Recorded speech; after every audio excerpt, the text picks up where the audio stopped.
was so into the music on the trailer, I forgot to switch over the scene. I mean, the music is pretty funky in this one, I've got to say. I was down. It was awesome. Hello, everybody. Welcome to the stream. It's day 2 of March Madness fun.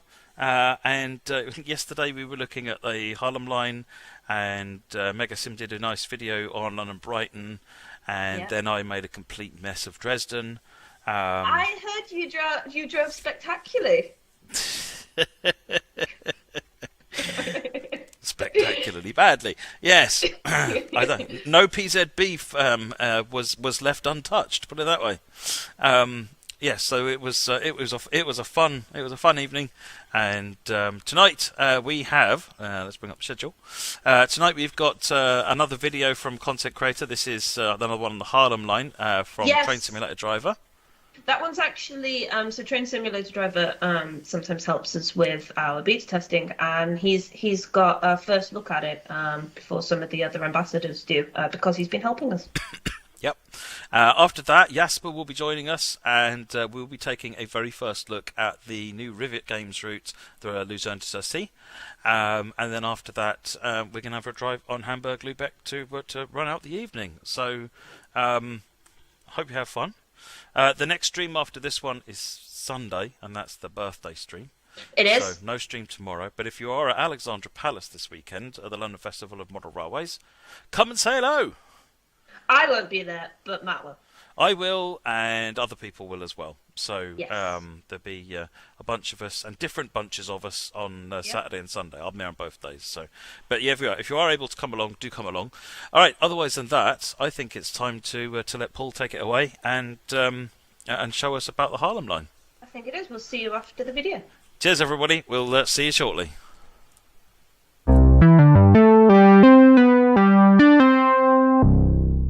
G'day viewers, it's TrainSimulatorDriver here, the man from down under. Right now we're on the other side of the planet in North White Plains, New York, and we're having a look at the New York Harlem White Plains line. Awesome. On our right is the Bud M3A, built last century in the 80s. On our left is the slightly more modern M7A, built by Bombardier in the early 2000s. Both of these trains are drivable in the game, and very populous. They both have great physics, great sound, and a very nice immersive train driving experience. I think it's time to look inside. What do you reckon? Through the magic of teleportation, we're now inside the M3A. Looking around in this thing, there's a really nice patina. It's clean but worn. It's got a good used feel to it, which is pretty cool because these cars are kind of old. Now the decaling suits the era and matches the reference photos that I've seen. And remember, this is an early access version, so yours may look a little bit different. Let's jump in the chair. I've already set this one up ready to go, and we're just going to go for a really quick drive inside this siding. And I'll be quiet while I do that, so that you can hear it.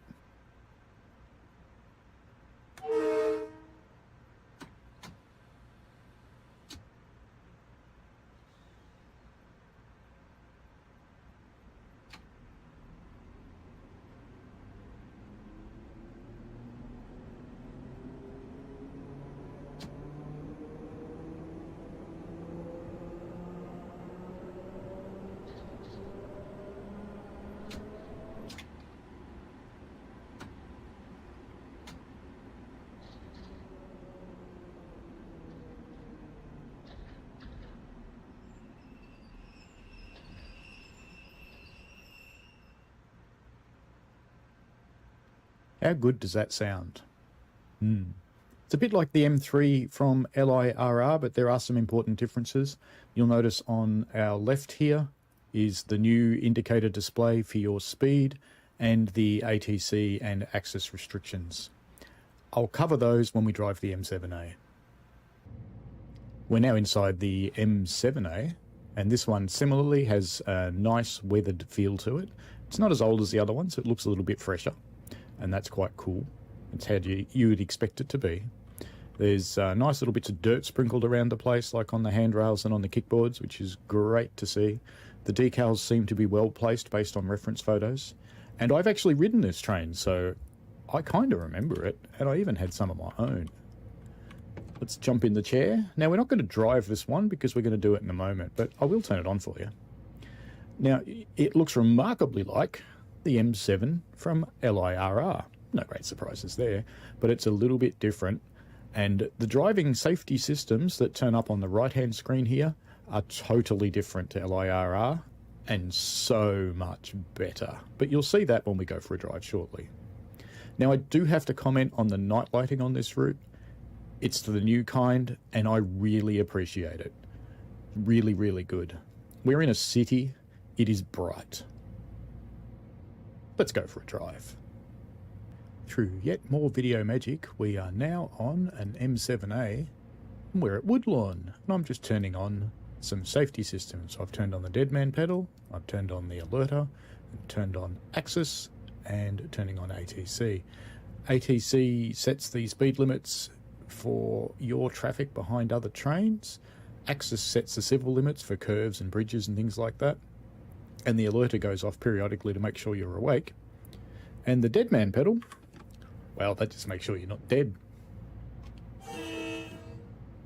Now, we're not actually a stopping service, but I'll probably stop here and there anyway. So we're now taking off from Woodlawn.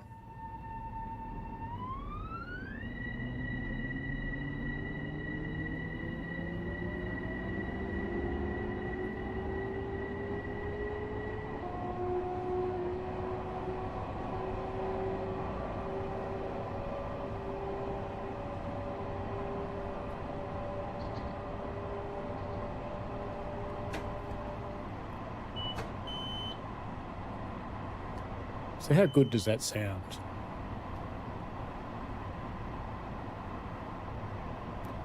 The M7A has become my favourite train, and this has become my favourite route, which is why I'm really happy to be showing it to you. Now, I'm not going to show you the whole thing because, you know, you deserve some surprises.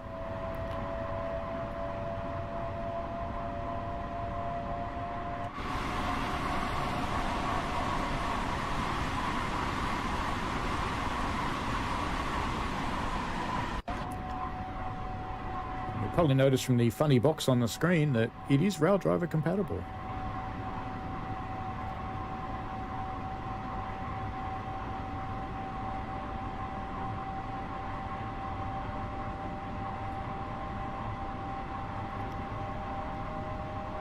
Now, I started at Woodlawn because I wanted to show you the transition from the semi-rural suburban areas with lots and lots of trees to coming into the city.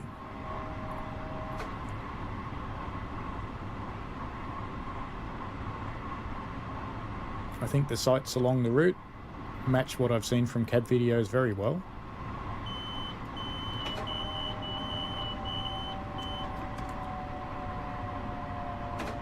And we've just been slowed down by Axis. You will see plenty of other trains as you drive the route. So Axis has slowed me down for that curve.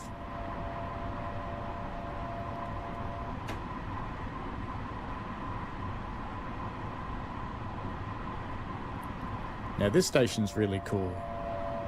So if you look up there on our right, you'll see this amazing building. Now I'll just leave this train to come to a stop by itself and jump outside. This building actually exists in reality. And at Botanical Garden inside, you will find the most amazing set of gardens. So I've put it on my list for my next trip to New York, that's for sure. Which I'm kind of hoping to manage next year. I just had to jump out and show you that. Sorry. I'm a little impetuous like that sometimes, as people who watch my channel will know.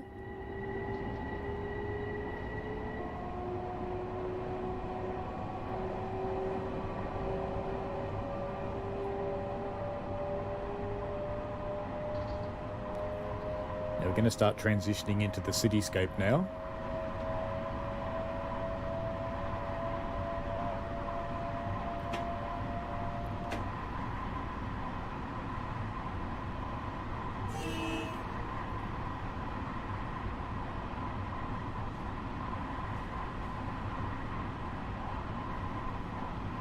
Did I mention you'll see plenty of other traffic along the route?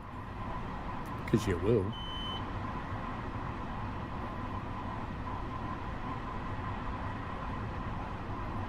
That was just access letting you know we can go a bit faster now. 75 mile an hour. And this train is a bit like a rocket. Accelerates and brakes superbly.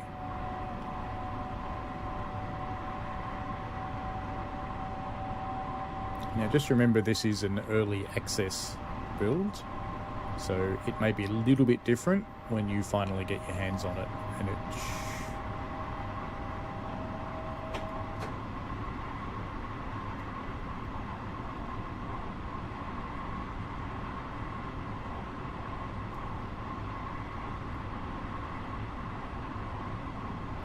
I love these little tiny platforms where only 1 or 2 cars can actually fit on them. It's got to be a challenge for the conductors to work out which doors to open.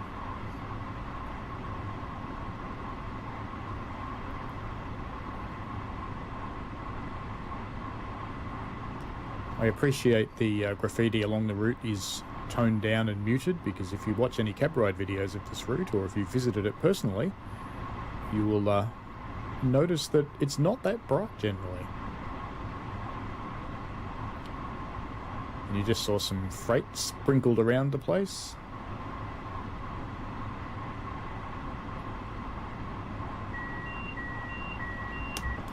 That was my alerter, just making sure I'm awake. Am I awake? Yeah, I think so. Oop. Now I have to slow down. And you have to brake hard enough to get the brake assurance rate light to come on, and slow down to about a mile below what it wants. Otherwise, it'll give you a lovely penalty brake.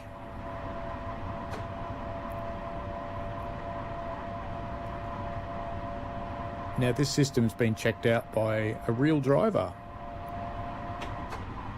who finds it to be quite an accurate representation, so that is absolutely awesome.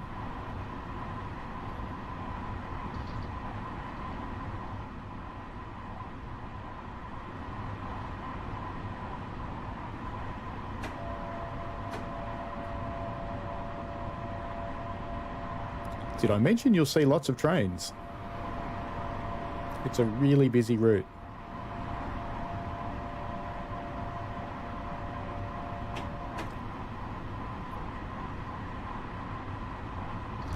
So when I first heard this route was coming up, I got really excited about it because I love LIRR, but it needs more traffic. And this one brings the traffic because it's got the more advanced signalling system that the more modern version of the game brings. And there's been an enormous amount of work go into this to make it all work properly.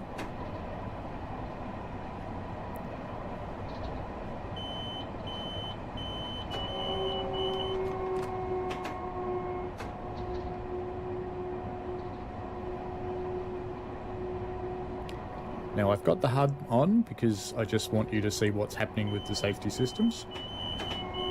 So I would suggest that we are catching up with another train. And remember those penalty brakes I told you about? I just got one because I didn't acknowledge that. That's okay. Well, not really.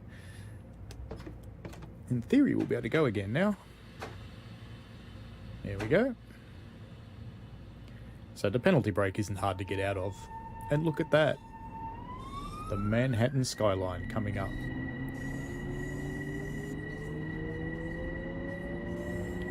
And there's recognisable structures there too, which I really, really appreciate. I love New York. I've spent time there over the last couple of years. I think my first visit was in 2001. And I was there in 18 and 19, and I was planning another trip in 20, but we all know what happened. So I hope to get back next year. This is the Harlem River Bridge.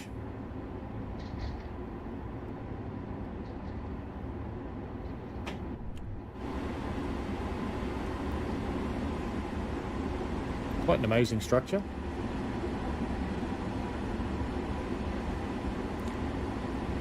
And while it doesn't do it in the game, this whole structure actually moves up and down to allow river traffic.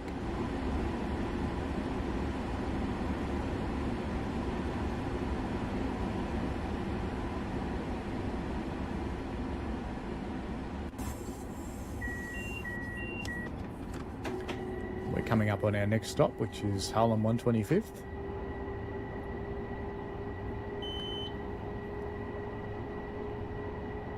Axis is letting us go up to 40 mile an hour now. Now I actually love the look and feel of this. This is suburban New York. It really, really feels right to me. And I appreciate the effort that's gone into it. I especially love all the water tanks on top of the buildings, because that's just something that you see. And I know a local would probably never even see the water tanks. But trust me, from someone who comes from outside, you notice them because they're unusual.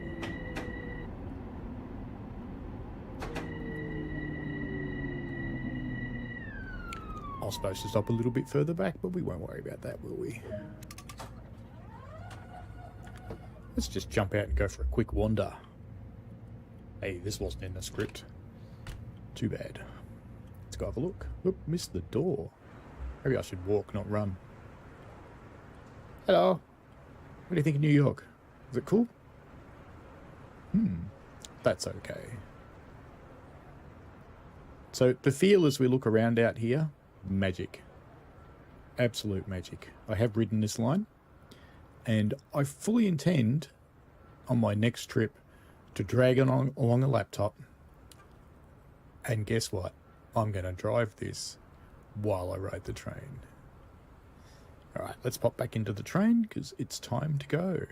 And we're about to head along the elevated section and then down into the tunnel, down to Grand Central Terminal.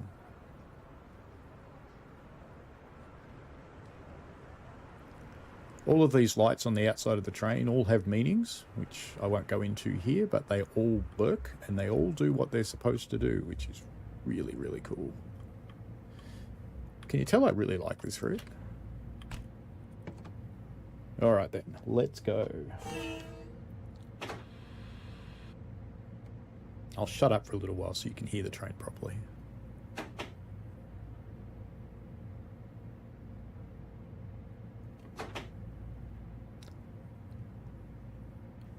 Do you know what? Do you know something that really, really helps? Closing the doors.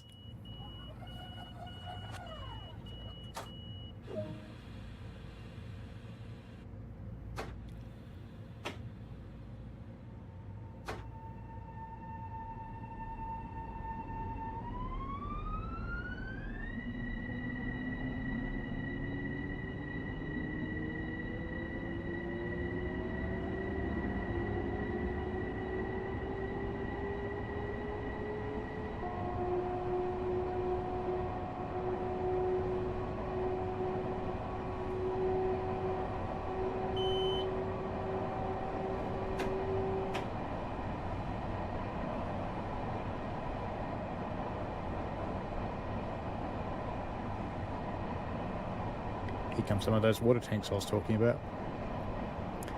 And the projects.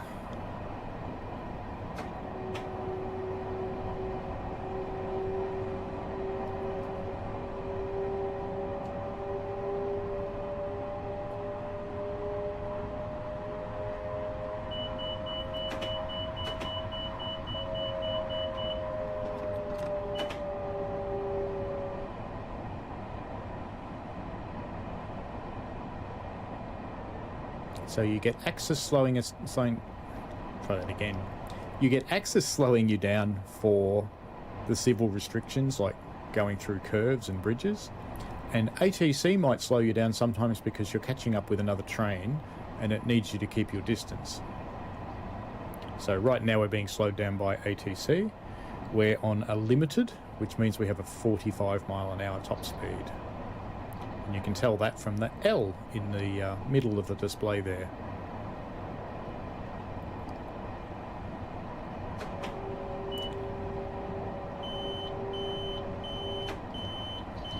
So now we've got axis slowing us down to 45 because we were changing track.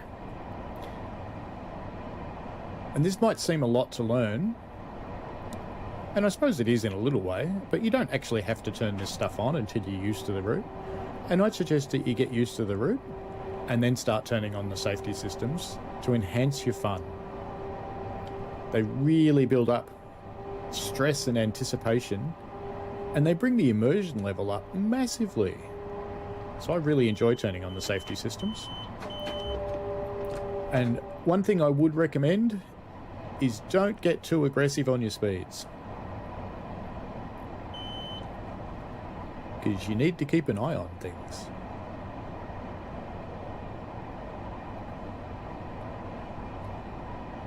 So we're only a little while away from Grand Central now, and I love this tunnel. The texturing is fantastic. The lighting in it is perfect. It's exactly what you see on cab ride videos. And I don't know if you noticed, but the cool thing about this train is passengers can actually sit there if the driver seals themselves into their little compartment.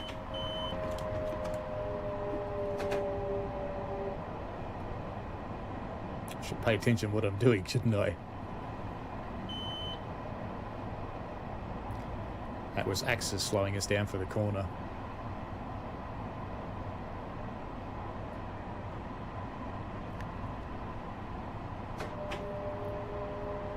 Now we're coming up to a 10-mile-an-hour section, so I'm just going to start drifting my speed down, because through the last of the tunnels in the caverns of Grand Central, it's restricted to 10.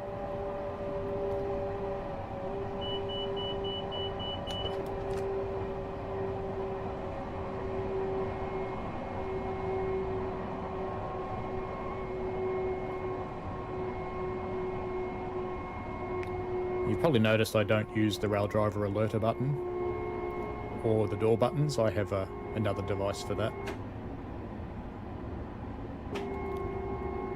Let's just bring us down to 25 for the moment. That'll be fine.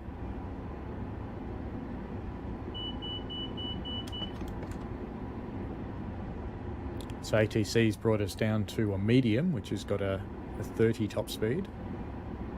But we're only doing 24, so that's fine for us.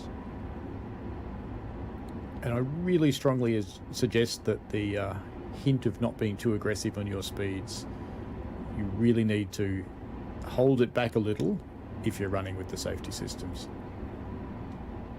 Or you'll just end up coming to a stop somewhere and having to reset.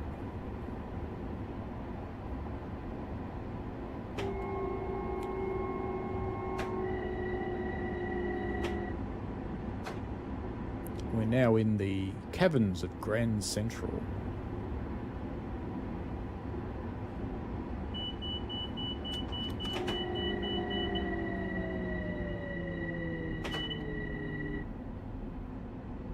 Just turn my lights back on to bright because I had them on dim.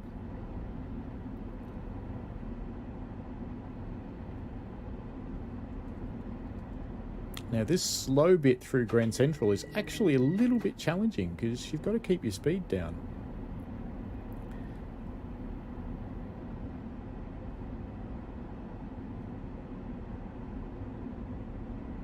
And you're on a slope, quite a steep one in some places.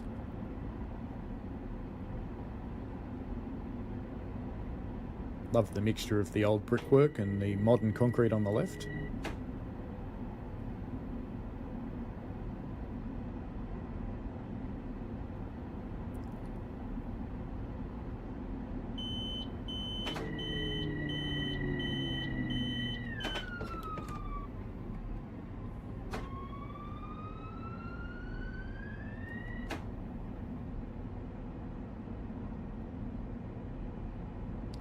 Overreacted just a tiny bit there.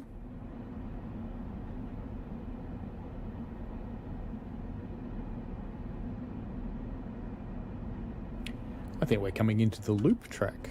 So let's have a look at the map. Well, we're going to go into the centre, but you notice there's a big loop. You can go all the way around Grand Central, which is just kind of cool. And there are some services and scenarios that do actually take you around that loop. So you drive in, you don't have to change ends, and you just drive out again. It's fantastic.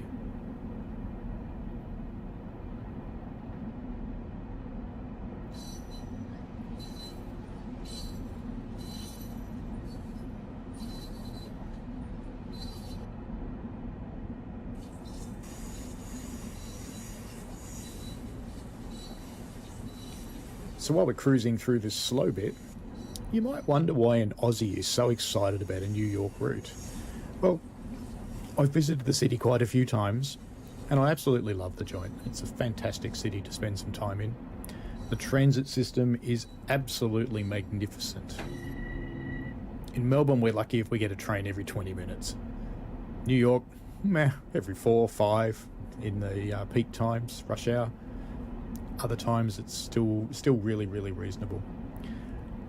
And I really enjoyed the LIRR route, but I did realise there was some scope for improvement, because that route was built in the Alta game technology, and now we've got much better. And this one, I have to say, it really does meet my expectations. I love it. There is so much traffic. There is so much going on. You've got hundreds of services to play. The scenarios are good and they're engaging. It's just heaps of fun. And if you haven't thought about getting it, I really recommend that you do. When you're driving down here in the caverns, it can be just a little challenging to figure out which signals apply to you. And just as a hint, they're the ones on your right. So I've got a yellow signal coming up. And I'm going uphill now, so I have to keep putting on a little bit of power. We're in an ATC restricted zone now, which means 15 mile an hour or less, but the actual speed limit down here is 10. So that's why the HUD's showing 2 speeds. You travel at the lower of the 2 speeds, which is a really nice implementation of this particular setup.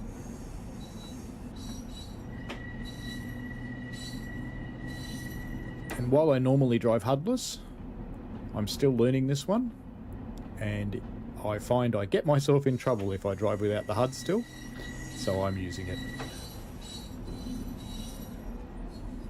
Alright, we are nearly there.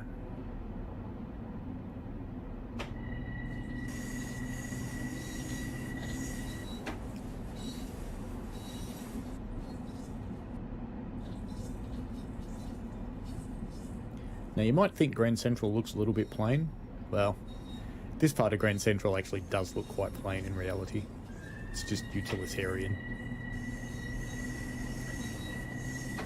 Now, I'd love to say that the beautiful hall is in the game, but unfortunately, it's not. That would have been the couple on top of the cake, I guess. But it doesn't affect how much I enjoy the gameplay and how much I enjoy just spending time with this route. And I have found it's become my new favourite. And I don't really want to admit how much time I've put into it since getting early access, because it's kind of a lot. Now, there's a massive, massive community involvement in this route, from providing reference to checking how things have been built, to providing knowledge about how the train control systems work and how the trains are supposed to behave and react. And they're about as close to reality as Train Sim World 2 can make them. Really, really good. Absolutely enjoy myself on this one. So I have to say thanks to JD and Matt for giving me the opportunity to drive this with the early access version for you today and show it off to you. And yep, do have to give the standard disclaimer. I did get this for free. But to be honest with you, I'd love it anyway, even if I'd paid for it. It's so worth it. Really good. And just about guarantee you'll enjoy it. If you like passenger services, you're going to really love this one. So thanks very much for watching. I'm TrainSimulatorDriver. Hope to see you on my channel sometime. And I put out heaps of tutorials for different things. I'll be certainly creating some for this because it's got some challenges. And enjoy. Have fun with the rest of March Madness. And I hope you find it entertaining and useful. Bye now.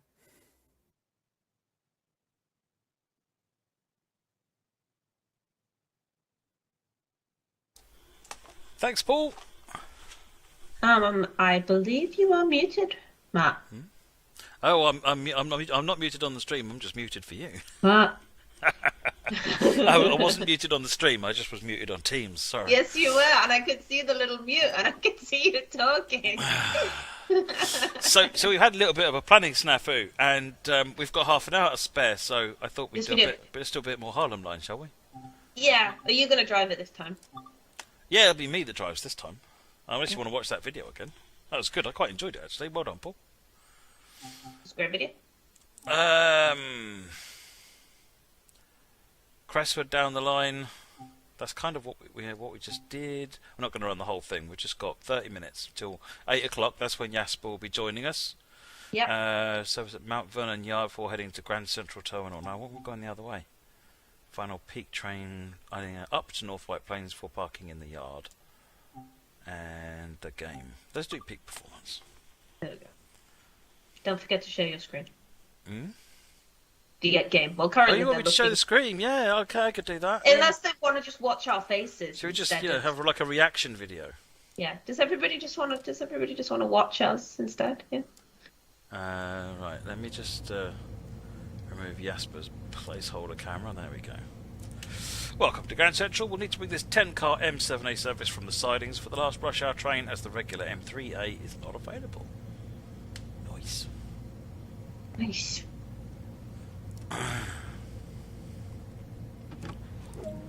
Darkness.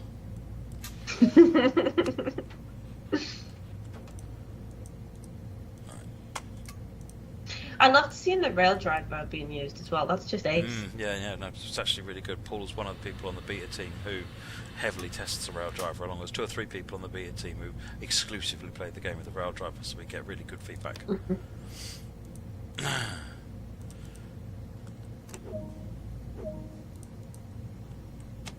Like it when you've done a load of setup on the train and then you catch it up and it goes sits again, blink, blink, blink, blink, blink, blink, blink, while it catches up. Right, let's get moving. Where are we at the moment? We're down here in the in the doldrums. You set up the train so quickly sometimes. I think it's why with a lot of the previews we're like, do it slowly. Yeah.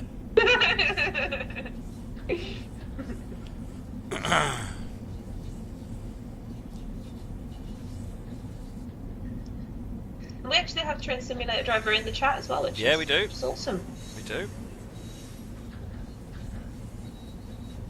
And I can actually tell everybody that we have another video from Train Simulator Driver, I think, next week as well, as part of March Madness. But next time it's going to be a Sherman Hill video, I believe.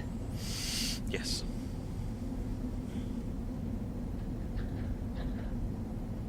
Right.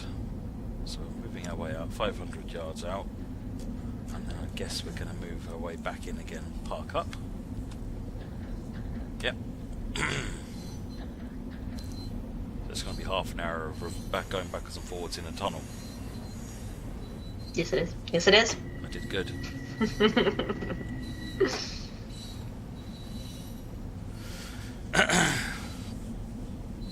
When does the freight trains come through? They're various AI. I don't know what the details of when they turn up are, but they're just various bits of AI that run around occasionally. What kind of freight trains? But it's just what is that? There's it's mostly manifest. I think I've not actually seen the freight myself. The screenshots I've seen of the freight have mostly been manifest, meaning a mix of vehicles.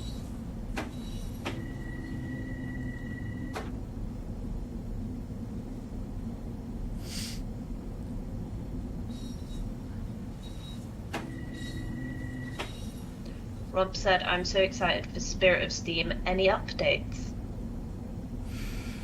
Not yet. Other than the ones we've been giving, so if you're not up to date with the stuff that we've been talking about on streams recently and on Dovetail Live in articles, then go and get yourself caught up, because there'll be some really cool stuff to look at there. But there's nothing beyond that. The most recent roadmap article actually had some pretty cool video in it. Yeah, it did.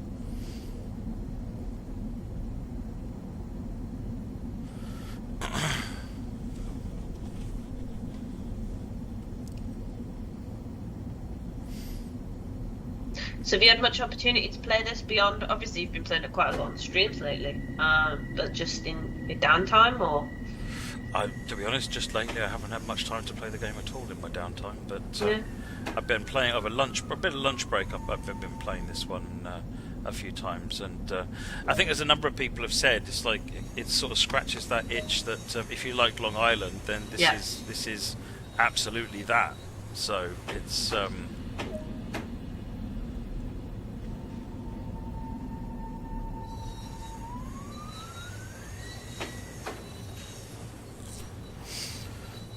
So yeah, it's kind of got that, and it's the sort of route that I like playing personally because of the start-stop commuter type things. Those are kind of my favourite things to do, and that's exactly what this is. I mean, it comes off as a short route, I don't know, 20-something miles, but it still takes an hour to do a run from Grand Central to North White Plains. And that's because there's lots of starting and stopping and so forth going on, and so it keeps you entertained and engaged.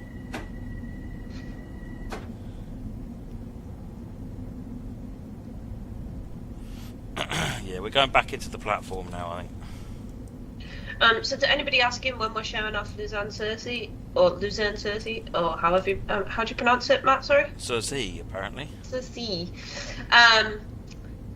In about 23 minutes, give or take. We're going to do a little bit more Harlem, and then Jasper from River Games is going to join us, and Matt's going to do a bit of a preview. I'm looking forward to taking a look at the Luzern Line. Again, it's another one I've been playing a bit in my lunch breaks, and so it'd be good to put it in front of everyone to see what you think.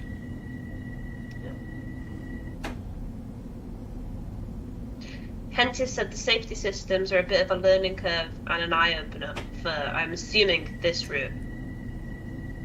It's not as complicated, and nothing like as complicated as something like PZB, for example, because this system is basically telling you what to do. It's rather than it sort of flashing a light and then you knowing having to figure out what to do because of this combination of lights. This is just when it says R, then don't go above 15 miles an hour. When it says M, don't go above 30. When it says L, don't go above 45. If it says N, follow what it says on the track speed indicator. That's kind of it. Yeah. We have actually put out some guidance as well. I believe there is some help on the support page with the information you've quite literally just shared. And then if you go to the Getting Started thread on the forums, there's a really comprehensive guide to the safety systems that was given to us.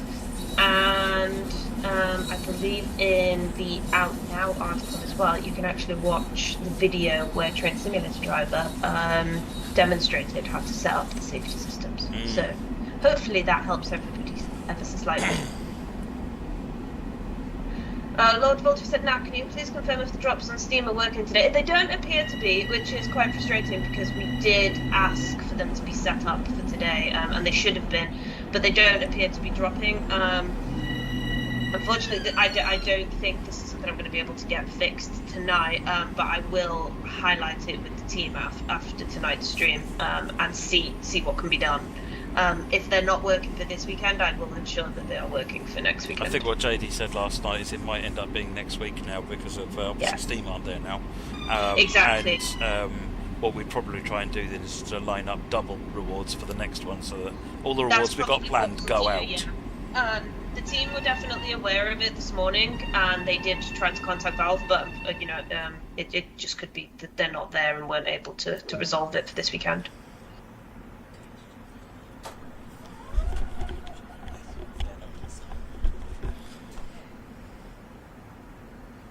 Someone in the office. Yeah, cleaner's just finishing up.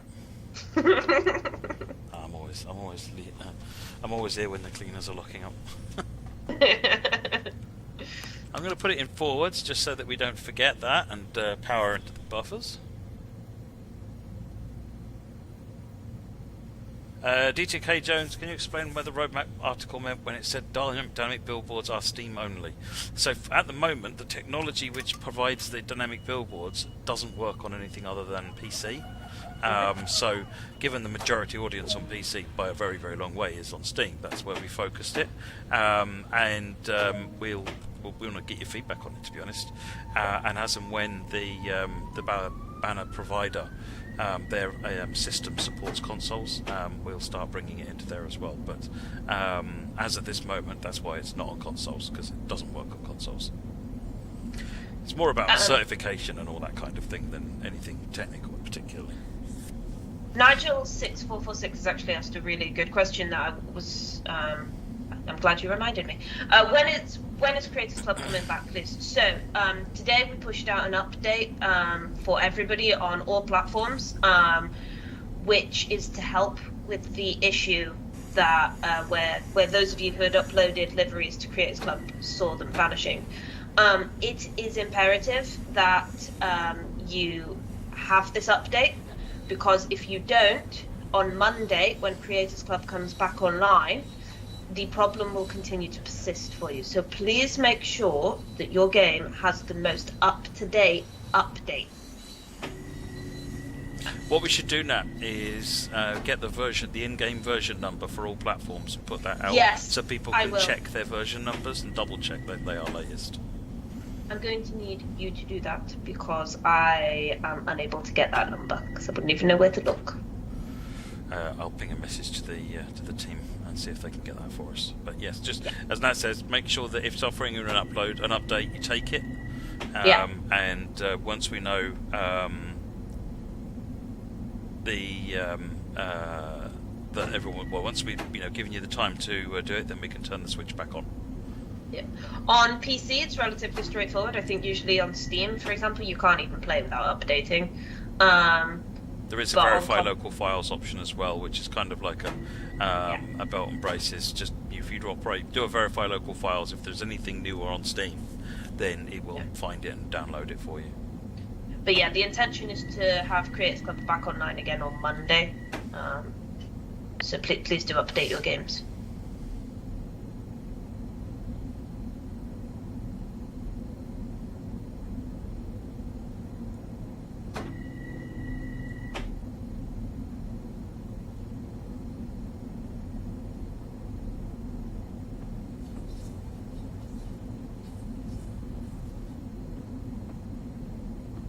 Really interesting coming out of Grand Central Terminal with all these tracks all over the place.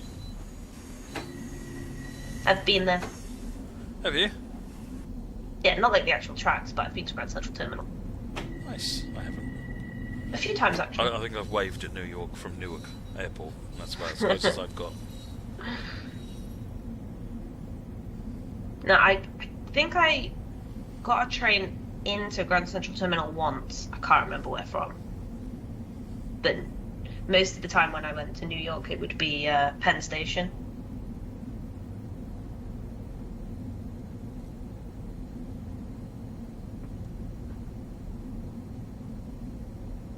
The Great Hall is incredible. Yes, it is. There's a reason they show it off in so many movies. It's absolutely spectacular.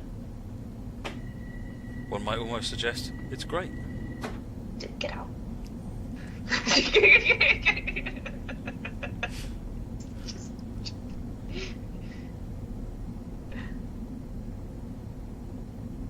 Grand even, yeah. It's fairly central as well, to be fair. Oh gosh, you are killing me right now. Right, we just got promoted to a 60 mile an hour, so it's time to get off the slow train and get on a fast train. No, it's a terminal, baked bean kid. It's definitely not a station. If you call it Grand Central Station, everyone loses their mind.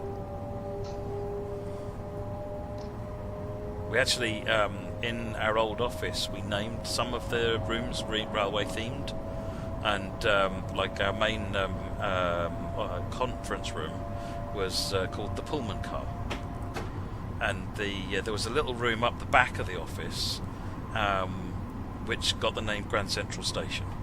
Yeah. And I mean, even in the office, we lost our mind a little bit, you know. So why didn't anyone check what the name of the station's really called? But it's an easy mistake to make, because that's what you're kind of naturally thinking, isn't it? Yeah, no, it is. It is. Was that my dad on the stream earlier? No, Paul's not my dad. For one, my dad's not Australian. That's a fairly key difference.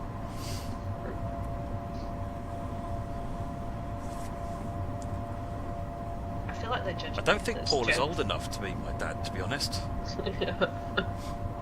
I think the beard and the moustache possibly belies his age. Probably find he's the same age as me.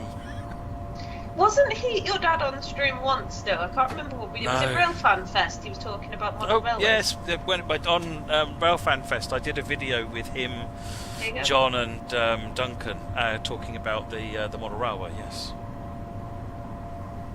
Surprised I remembered that.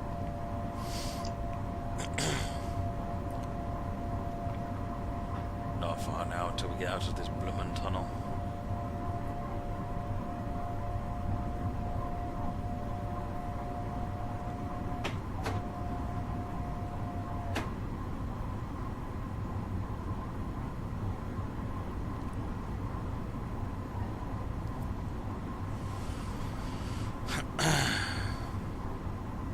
There we go, welcome to New York. Lovely. Just the way Station I is remember it. Scarsdale.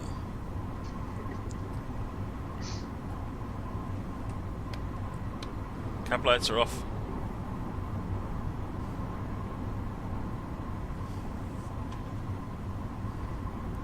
Ah, the gimbal. There you go. Can you see much of like the city in the game? Like the big skyscrapers and stuff, or? Yeah, we're just coming through Harlem, watching if there's a boat around the back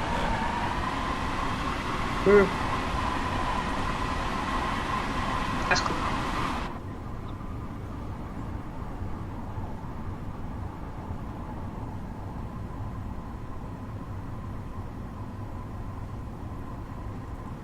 there. 40 limit. It slowed down before access slows me down.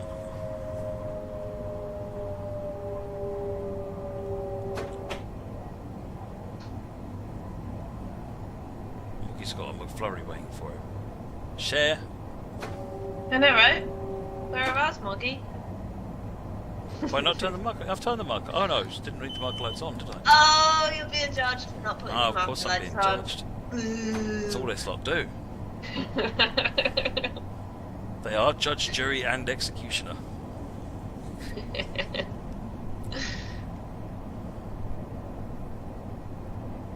I can't wait for them to judge the next 4-up challenge. Oof, it is. I feel like we're really overhyping the 4-up challenge, but sorry, we're it not, is going to be that good. It is, because there was just.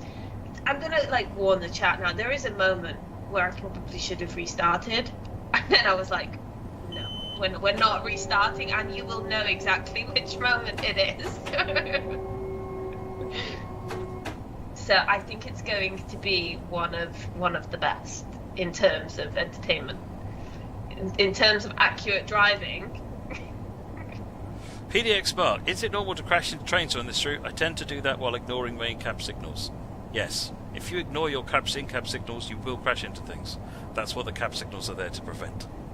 So yeah, follow the cab signals very carefully, and they will keep you separated out. You'll notice there really aren't signals on this route. You find occasional signals, but you're not getting anything else. Like occasional fixed signal like this, but this is what they call an interlocking. So there's junctions here, and the signals are protecting the junctions. The rest of the time, it's entirely on the cab signals, which are these bar, the light bar down the middle here, and this track speed. So you can see at the minute that on a normal aspect signals 40 miles per hour, which means I can do 40 miles per hour. Although the track speed limit at this point, the actual track speed assigned to the track is only 35. So the same with any route, you still need to learn the speeds or follow the HUD if you don't want to learn the speeds. And the role of the cab signalling is to make sure you're doing the right job. Whereas some cab signalling systems will guide you. This one doesn't guide you, this one just checks your homework. So it's quite challenging. It is, but if you have the HUD up and you follow it, the same way you would for any other route, then it's fine. Bear in mind, if you don't have the safety systems turned on, you can do what you like. But if you have the safety systems turned on, then yes, it will bring the train to a sudden halt if you do the wrong thing.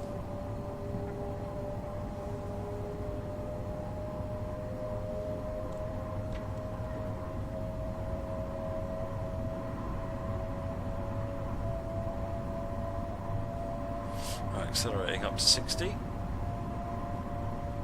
You'll see on the bottom right of the HUD here it says access or ATC. ATC means you're being limited by signal, and you'll either say L, M or R, limited, medium or restricting, and that's 45, 30 or 15 miles per hour, literally. And then if it says access and a number, then that's the number the signalling system is tracking you for. So essentially you just follow those, and you'll keep safe distance. The only other wrinkle you need to watch out for is at ATCR, so restricting, not only are you limited to 15 miles per hour, but you are also limited, supposed to be preparing to drive on site and preparing to stop. So if you see the obstructions, because it will have multiple trains in the same block with this signalling system, you do need to be ready to stop if you see the blockage in front of you. But at 15 miles per hour, you should be really easy, as long as you're paying attention. Right, 75. I feel like if I was doing it, I'd be able to demonstrate how not to do it. We'll be covering the Swiss route very shortly, Philip, at 8 o'clock, so about 8 minutes. Everyone's excited. Moggy says, actually the signals are restricted, limited and magnificent, Moggy. Sounds about right, yeah.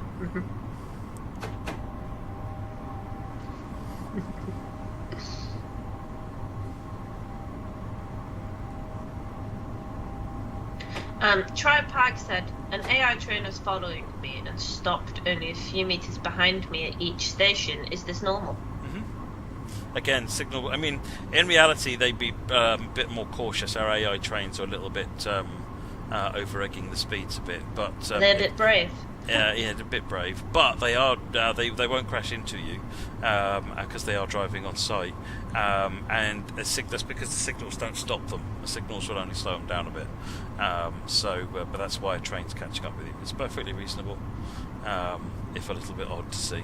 It does happen sometimes in reality.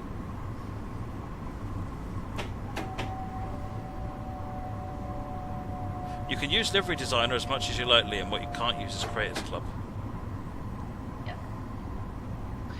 Yeah, and just make sure that if you're using the Livery Designer, that you do have the most up-to-date update. Yes, please do update your game if it asks you to update your game. Yes. What I'd say is, if by Sunday you haven't seen an update come through, see if there's a way to, check for updates or something. Mm-hmm.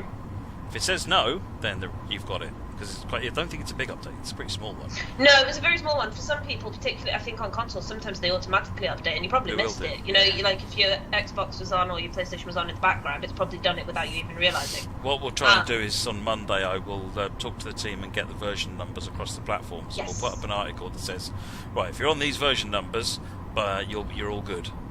Yeah.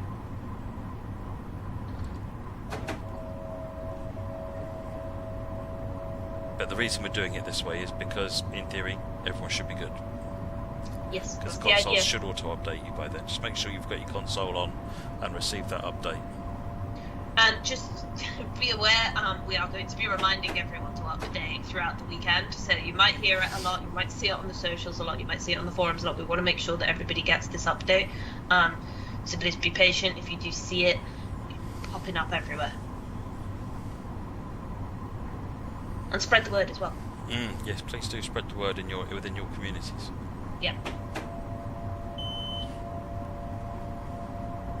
What happened to the cab green screen? I haven't set a green screen up since I got in the office. I've got one of these circle ones that basically, Nat gave it to me and said, yes. Be afraid if you open it up, you'll probably never get it pushed back, put back together again. So I've been chickening out and I haven't set it up yet. There's actually a story behind that green screen. So it was like when I first started at Dovetail, and I was given it, and they were like, "Can you put the green screen up for the streams?" And I was like, "Yeah, sure, that would be awesome." And I opened it, and I don't know if anybody's familiar with pop-up tents, but opened the bag, and the thing nearly took my face off. And it took something like 3 hours, me and my mother trying to get it back in the bag. And we couldn't do it because every time we tried, it's like a bit of it pop out. and then I would end up in a fit of giggles, which I've been known to do. So, yes, I warned Matt before he opened it in the office, and I think I put him off. Yeah. Does it have a stand or something? No. Is it just a circle? No. It might. The stand might be back in the streaming room. Okay. Because one of the reasons I haven't opened it is just I'm not quite sure how I'm going to attach it to anything. But it has a thing where you could hook it onto something. Okay. I'll try and have a look at some point. Yeah, just once you've got it open, just it has to stay like that. Yeah, because I'm not going to spend 3 hours trying to put it back in. And my kids had tents, like little play tents that were like that. So I've fought that battle before, and I'm done with it.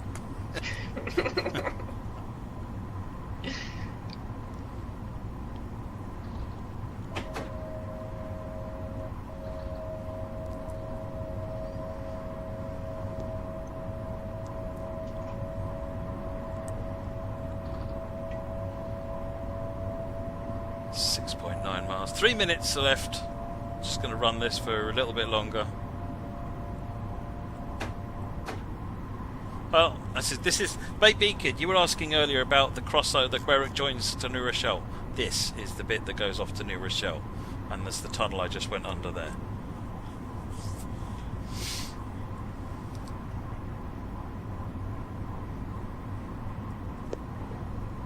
Now, are we going to get to the end? Not in 2 minutes, no. No, we're not. And I don't think we can keep the people waiting, Matt. No. Once we get to 8 o'clock, we will switch over.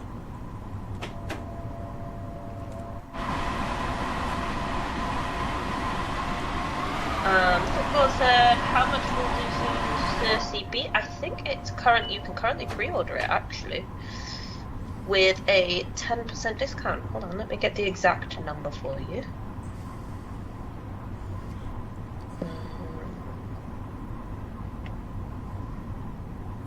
Why is it when I want it? It's not there.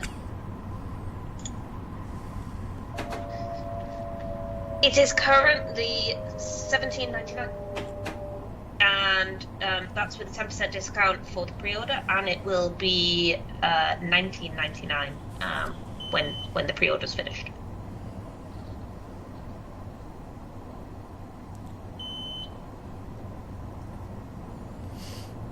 Running a limited aspect now. That will probably be because of that signal, so I'm guessing any minute now it'll pop back up to normal. Mm-hmm. There it goes.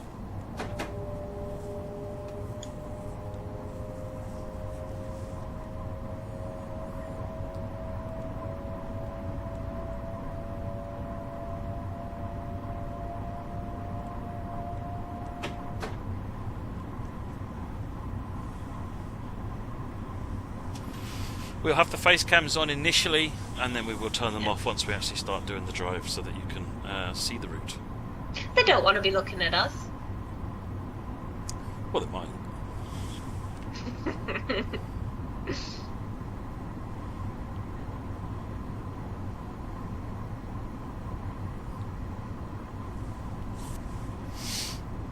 Yep, it's 8 o'clock. Right, on that That's note it. then. Let's switch over. Press escape and let me. It's time. Jasper, turn your camera on. Evening, cat. Right, here we go. Where's Jasper's thing? Let me turn that back on. Hey! Hello, good evening. Welcome! Hello again, Jasper. Hello again. Oops. No, stop going that way. Come out of it. Thank you. It's better. Right, let me switch over to Luzern-Sursee, which is that one. So, Artful says, will you be authorising or sorting TSW to run on Steam Deck? I don't have an update on Steam Deck at the moment, other than I've used it myself on DevKit and it worked. So I need to find out. I need to dig into what the issue is there, but there's no one's looking at that right now. Right. What's the plan? What do we want to do here to introduce this route, Jasper? I would pretty much just jump right into it. I mean, we can have a quick look at the timetable first, so people can see how many services there are and what the train looks like. But other than that, so 112 services. So let's pick a thing. So you've got some depot services at the beginning of the day, runs up and down the line. Now these runs up and down the line, some of them are sort of like less stops. So this one's only 22 minutes. This one is 30 minutes. So I'm guessing that's the different stopping patterns. Yeah, there's a regional express and one commuter type S-Bahn service. Okay. So these are the two types you can choose. More stuff going on there. And then we've got some scenarios. There and back again, Shower Express, Slippery Season, Midnight Rush, and Shedding the Weight. You're going to do one of the scenarios tonight, We are aren't you? going to do one of the scenarios, and then we're going to do a little bit in the in service mode, just to have a look there. Then you've got the route introduction, you have the train introduction, and then there's an ETCS introduction as well, talking about the new cab signalling system.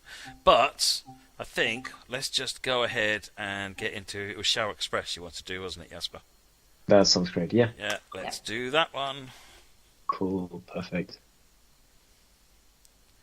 So the route goes from Luzern to Sursee. Which operator is this?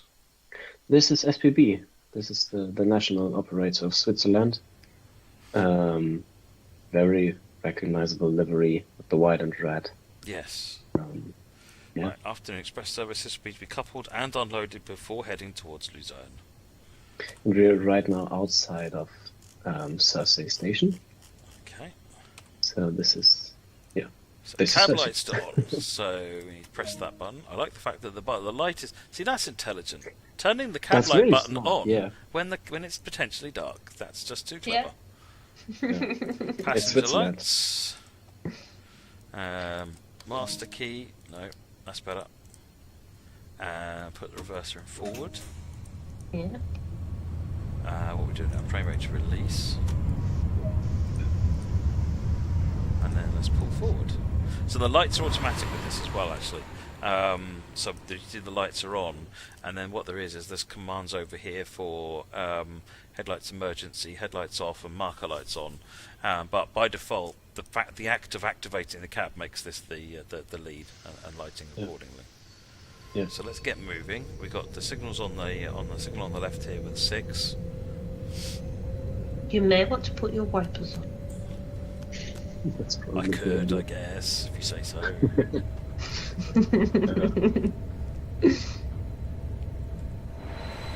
So the units are 4-car? Yes, 4-car. Yeah. In 4-car, we're coupling up to the other half. You can actually switch the destination because the one is currently displayed is doesn't make really sense. You can do that on the left-hand side, but probably Oh, over here. yeah. Let's do that when we get in the station. That's We what I also wanted need to to say, turn yeah. the cab signalling on as well. So we'll do Good that idea. once we get in the station as well. So, why did you want us to show off this particular scenario, Jasper? Just because I think it's a pretty cool one. I like the idea of just having something to do rather than just driving down the line. Yeah. So Yeah. you can couple up the other train in the beginning and Nice. adds a bit of variety.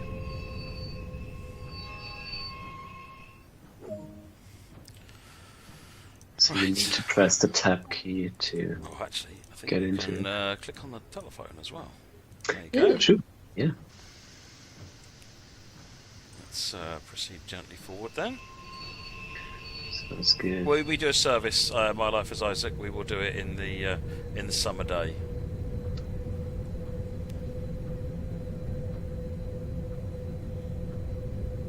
We are being asked if we can turn the Oh camera yeah, sorry, off as I well. forgot that was the plan. Hang on, let me do that Yeah. after I've coupled up, rather than doing it after I destroy the end of this train. That's I have faith in you. Why? You didn't watch the stream last night then? There we go. Cool. Right, And okay. it's an Let's automatic turn coupling, so the screen off. There we go, right. Right, let's set the brake to full service. Right, FD 1003 is asking, is that cruise control, which is now at 40, is it tied to ETCS, or is it just like Tempomat and the talent? It's a cruise it's a control. Tempomat. Yeah. it has nothing to do with ETCS. So you can set it up whatever you want, and it's going to keep the train there.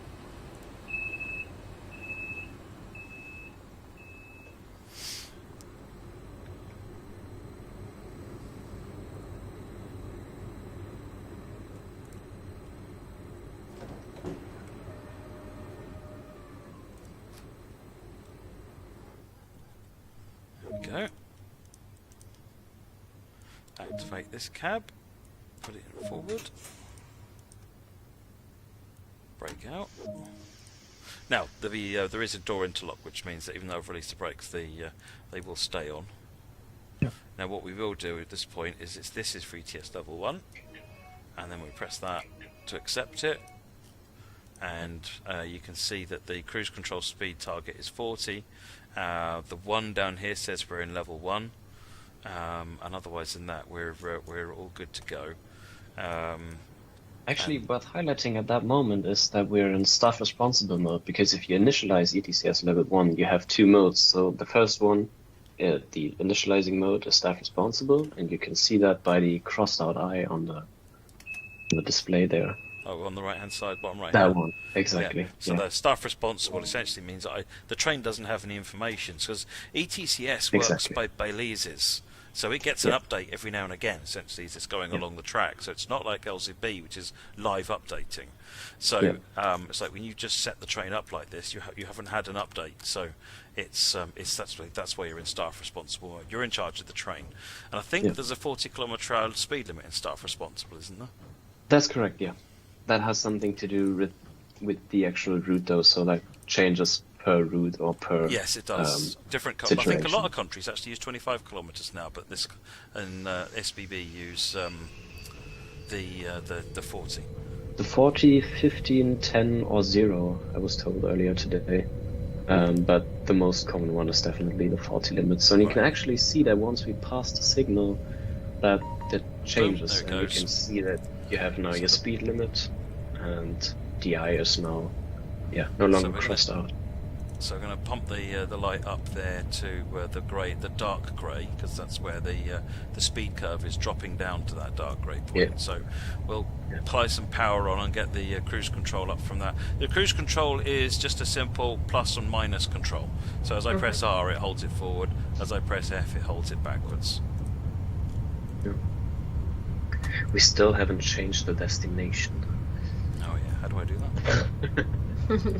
You can use just the forward and back button at the top, or type in a number, but to be honest I don't know the number for Luzern, but I know that it's 1 button forward.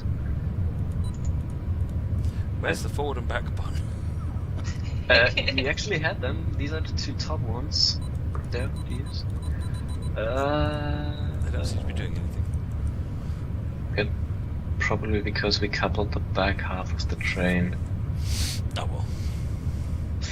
I've noted that. Right, okay, so now the grey has gone up to the 160, so I'm going to put the red dot over at 160 for where cruise control will now keep us. Cool. And basically the way ETCS works is that you get, if there's a reduction for a signal or something, it'll speed curve you down to that speed limit. And then if it's approaching a red, then it will speed curve you to 0. But what you'll find is that maybe we'll see it, but there's a 40 will appear here, reminding you that below 40 you don't have to follow the speed curve. It won't stop you. Obviously, if you're approaching a red, you probably should. But the idea there is what it does is it allows you to still be able to move the train up to the red light, because otherwise, if you stopped the train, then the signalling would be holding you to 0, so that you couldn't go anymore. So it allows you to move back up to that monitoring speed. Actually, I'm sorry to interrupt you, but that's not 100% correct. Is it not? Okay. It is not. No, because it is not controlling you under the 40, because the intention was that you'd still be able to pull into your station a bit faster and get back to your standard timing if you were delayed. So even if you stopped at a 0, you can still drive off again. You can. Yeah. And you Sorry, can't that was possibly- what I was trying to say. Is that Okay. even though the speed curve continues to 0, once you get down under 40, it will no longer put a penalty on you. Yeah, exactly. Yeah, okay, sorry, I misunderstood that then. No, there's so many. I know in the beta of Discord we've been back and forward with it so many times. But fortunately, we have two actual drivers in the Discord who use this on a daily basis. So it's been really helpful having them correcting us, and me particularly That on a actually regular was basis. really helpful. Yeah, we took a lot from that. Even though I think they were Belgian or Dutch and Belgium. Dutch. Okay, yeah. We are getting some questions about why the route is currently dark. So obviously this is part of the scenario where it's quite a dark scenario. But I think we have said that we're going to do a sunny. We'll do a sunny one after next. this one. Yeah. Yes. Yeah. Oh, whoops! Hang on.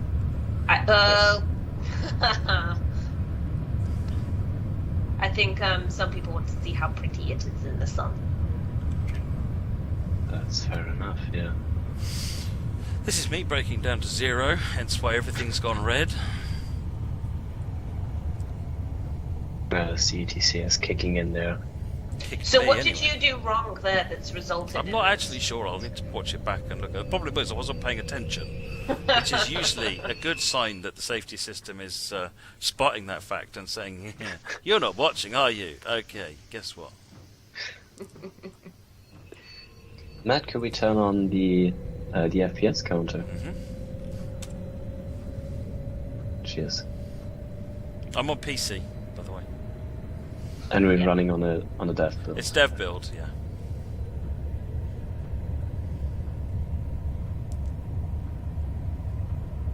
The route is 25 kilometers. That's about 15.5 miles.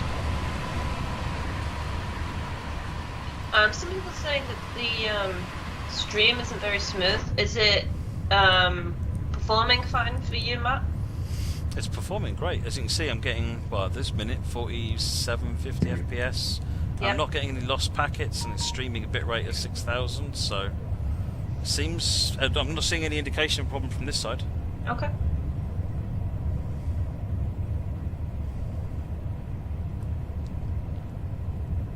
Maybe it's because there's 2 of us on the call and it's just not happy about it. Possibly. Right, so ETCS just picked up that that yellow light, and this will be an example where we actually get stopped down to the 0. So you see the blue dot shortly will... actually, we've got to stop here anyway before the blue dot. But you'll see as we approach that red light, that blue dot would start dropping down. And similarly, you'd see this marker here guiding you down as well. Mm-hmm.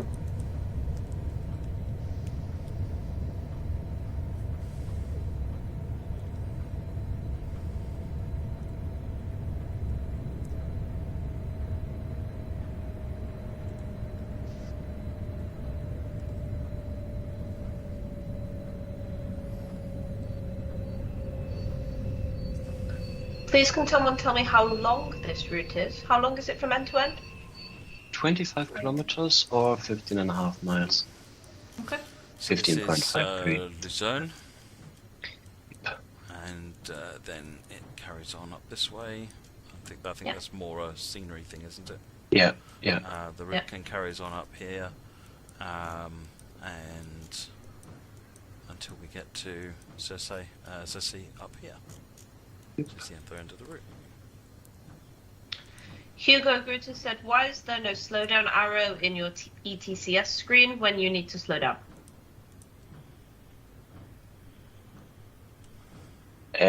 What does he mean with slow down arrow?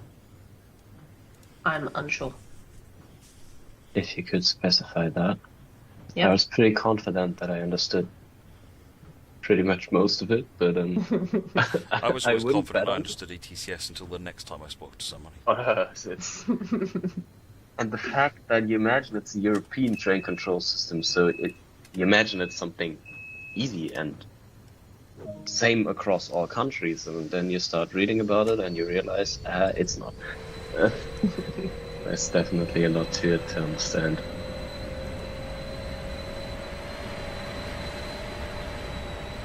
that long branch that you just saw when that showed off the map is where most of the trains actually head when coming into Luzern or going out of it. I think it's towards Zurich. Not entirely sure. Zurich or Basel. Chief Longshins asks, why was such a short route chosen? So can we actually ask, why was this route chosen at all? Like, what was the thought process behind this one? How was the decision made? So the initial process was that we wanted to do something in Switzerland that wasn't narrow gauge, like the RHB route was. And then we looked at possible option and found that Luzern was a great starting point because you have so many options. Because there are railways going, to basically every other main Swiss town. So that's why we choose Luzern as a starting point, and then we kind of just looked up and figured out what could we do. Then we had the factor of ETCS as well, which we thought was quite cool. So having game, just because it's something new and fun for people to enjoy. I think I might be overloading my GPU. I'm just going to drop the screen percentage down a bit. Sure. Because I just saw that bad FPS. Let me see if that's... Tell me if the FPS is better now, because that was terrible. I just saw that. I've got the stream open on another screen window. It's still flickering into the 20s. Actually weird, I've never seen that before in the dev builds, but we were experimenting with the amount of There you AI go, that's better. on the platform, so we might have to do something with that. Yeah, that might be worth pointing out.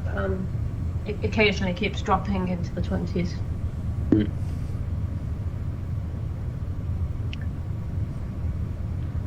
Right, given this is dark, I think we should go and do a daytime run from I think we should as well. Let's just really do a daytime run off. from Luzern to Sursee, and we'll. So we go nice summer run, light clouds. Pick the train, and we'll pick something. Do something morning-y. Let's pick an S-Bahn service. One Which that ones are stops they? at every station. Yeah, the longer 29. ones. Or So 31. Luzern-Sursee, then that one. Do it. Yeah. Done. Oh, we could have looked at journey mode. Oh, well. We Make can have a look We'll have after a look this. at the end. Yeah. Sounds good, yeah.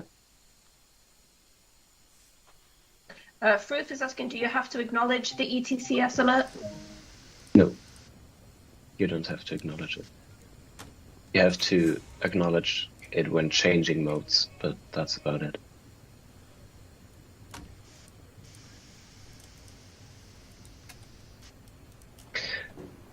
Are you able to open the windows? Is that a thing? Yeah, sure. Oh, cool. Just for the record, the PAS was working. No, wasn't it? I just changed my destination. Yeah, okay. There you go. Great. Yeah. Make a note of that as well. That one as well. Got T-posing Oh. driver. He's highly motivated. She. One energy drink too many this morning. Listen to a start from the outside. Yes.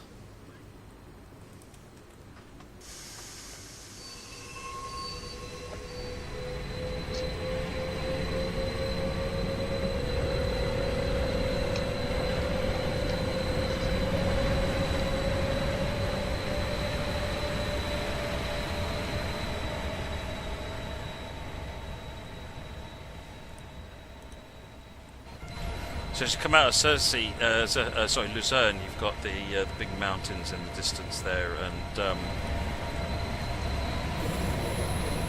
we've also got the depot over here as well, which is usable. Yeah. That's actually pretty cool from the inside. Maybe that's something we could do towards the end. Just have one of these quick depot runs in the morning where you bring the train into the station. Yeah, there and back again scenario does that right at the beginning, so we'll do that. True. Yeah. Sure. That was, would have been probably a better way to start the scenario. Red Reps asked, are all services 4-car, or do we get some 8-car services as well? 4 and 8-car. The regional express services are 8-car. The S-Bahn services are all 4-car.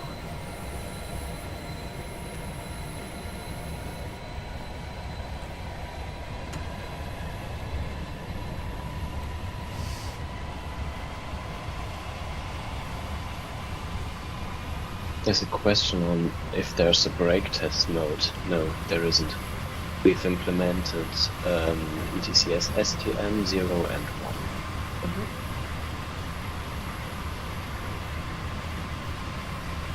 You can drive as ETCS level 0, yeah. And I believe we have ETCS turned on? Yeah, ETCS is turned on level 1. Cool. You can see the grey bar around the speedometer. Oh, true.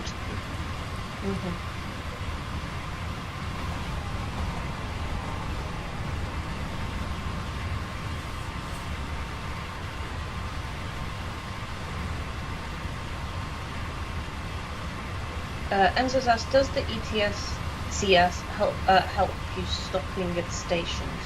No. No, not really. It's a cab signaling system. It has nothing to do with stopping at stations.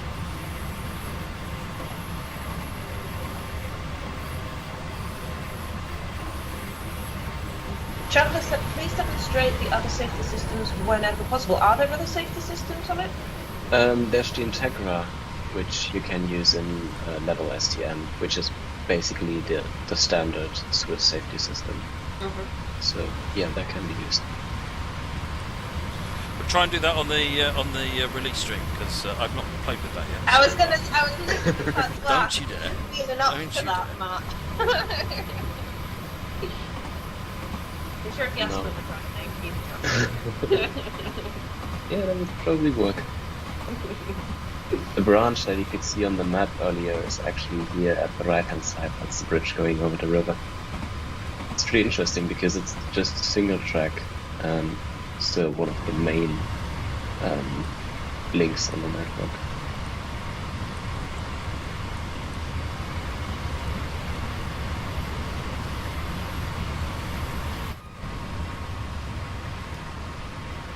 There were a couple of questions regarding the mirrors. Yes, they can fold out. We have a foot pedal at the bottom. That's cool.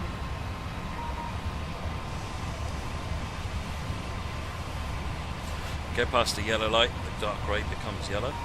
So you can see that you passed that. No, it should start animating in a There second. you go. Yep. It started slowing you down. I've got to stop at this station anyway. But again, once you get it below 40 kilometres an hour, it's then you're responsible for it. Essentially, it's not going to positive train control you below 40. Yep. And that is indicated on the HUD as well. You see the HUD actually, there's two colours there, grey and yellow. It's a bit difficult to see, but that's the reason it's like that. It's just reminding you that you're responsible, but you should be stopping because you're still approaching a red light. Yeah. So Actually, the pretty mirrors, smart system, I believe. mirror There. pedal. Yeah. Does that open all of them? Yeah, both sides, I believe.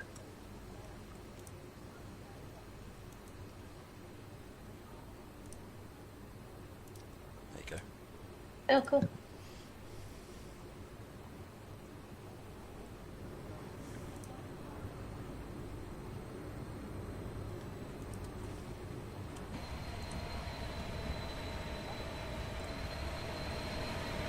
So you'll notice that having stopped, the blue line, the blue indicator has now popped back up to the 40 kilometres an hour mark. So we are good up to 40 kilometres an hour until we get told some kind of other packet of information, and the ETCS believes are these things down here, and they're what tell us, give the train information about what's coming up ahead. Let's just lock the doors. It's actually quite cool because you can run into the occasion that you, as the driver, know more than the train does at the moment. Which is why in level 1 you need to be fully observant all the time. And ETCS is more assisting you, if you want to have it that way. Yes. There you go. Yeah. We just got the update from the signal. Yeah. Next station, Brick-Gerse. I did warn you all, I'd be butchering some place names. That's actually a pretty cool station and a rather unique one, because there's like, it's built into a residential building kind of thing, with like a restaurant at the top. It's pretty unique. We'll see that in a second.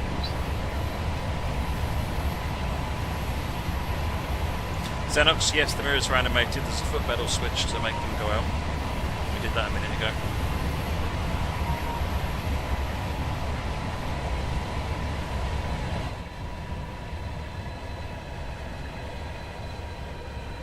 Again, it's dropping me down because there's a red light again.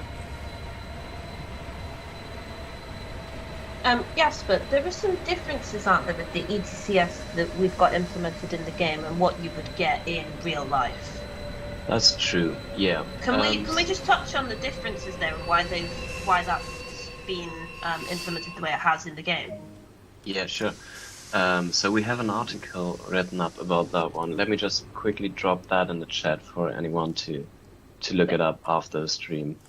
But there are a couple of changes that are different, which has to do with the levels and how we implemented them. Yep. So in real life, this train is equipped with ETCS baseline 2, which is kind of the version of ETCS. Yep. And then in real life, they're running this train with level 1 limited supervision. Now, limited supervision is only available in baseline 3, which this train doesn't have, so they would run it on the regular safety systems, which is Integra on this route in real life. I'm sorry, that was kind of confusing. So what we did is we implemented level STM, which uses the national safety systems, which is Integra. That one isn't used in real life because it's very cost expensive for an operator like SBB to implement it, because it needs infrastructure. Yeah. But we did that so we can easily extend to other safety systems like PZB, for example, if that's ever a topic. And then we have level 0, which is correctly implemented, I believe, as far as my information goes. It's basically allowing you to just enjoy the route without having to worry about the ETCS too much. The level 0 is only monitoring the speed limit if you're driving faster than 100 kilometers an hour. Yep. And then we have level 0, which is the full level 0 rather than level 1. We have level 1, which is the full level 1 rather than being level 1 limited supervision. Because limited supervision, this train can run it, obviously, and the full level 1 brings the benefit of having the animated speed curves and the distance towards the next signal speed change, which you can see on the left half of the screen. If you can maybe zoom in on that, Matt. Sorry, say that, which one? On the left screen, you can see the distance towards the next signal and the animated speed curve. These are both there in level 1, but they aren't there in limited supervision. So that's why we choose to go for full level 1. Just because it is a better gameplay experience for you at all. So these are the changes. I hope that wasn't too confusing. If it was, just have a look at the forum. It was slightly confusing, but essentially, you've chosen a different system to try and offer a better gameplay experience for everyone over the realistic system. Okay. Yeah. It's still level 1 is implemented absolutely correctly. It's like we had the chat with with the drivers using ETCS at a daily basis, and it's correctly implemented. It's just that level 1 isn't used on this route. They use the limited supervision version of level 1. Yeah, it's actually kind of confusing, but SBB basically implemented limited supervision because it's only a punctual system, so you only get the information at the balises rather than having to get them everywhere. So if there are any specific questions, just ask. I'm happy to answer them. Absolutely. Yeah, it's basically me being too deep into this. I've gone down this rabbit hole, and it now kind of makes sense for me, but I understand if someone, I can appreciate that. Yeah.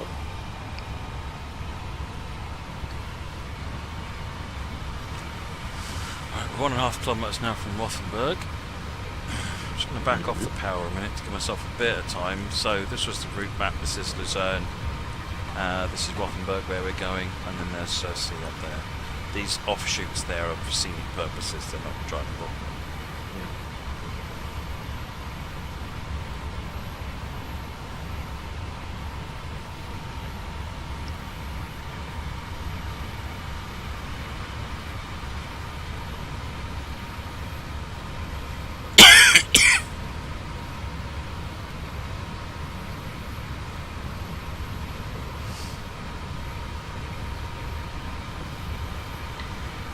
We've had some conversations going on in regards to the sounds. What's the score with the sounds on this route? Are they accurate? They are definitely. We took many samples from the wheel train, and we had actually quite good feedback from people driving the train that it sounds pretty accurate. But I've seen some of the comments in the chat as well that made me kind of wonder. There seem to be some that hate it and some that love it, which is interesting. Yeah, so if what I would say then is as we're getting mixed feedback, if you do like it, please explain, why you like it. And if you don't like it, again, explain what you feel is inaccurate about it, and you can feed that back. I love the one comment that just said, "I love the signaling safety system talk. Might just be interested in teaming up with Matt for a short 4-hour presentation." Wow. Oh gosh. 4 hours. Wow. I want to say he's never done anything like that, but Matt, Twice. Twice. We warn the community these days before the presentations appear.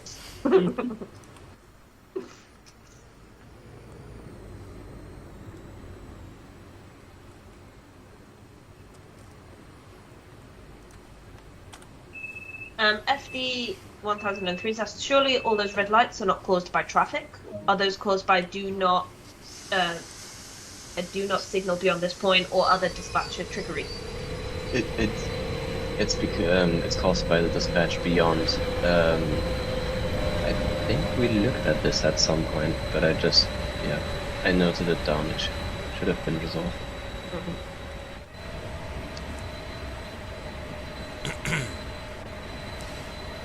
40 meters till the signal, then we'll get an update. We can go faster again. There we go.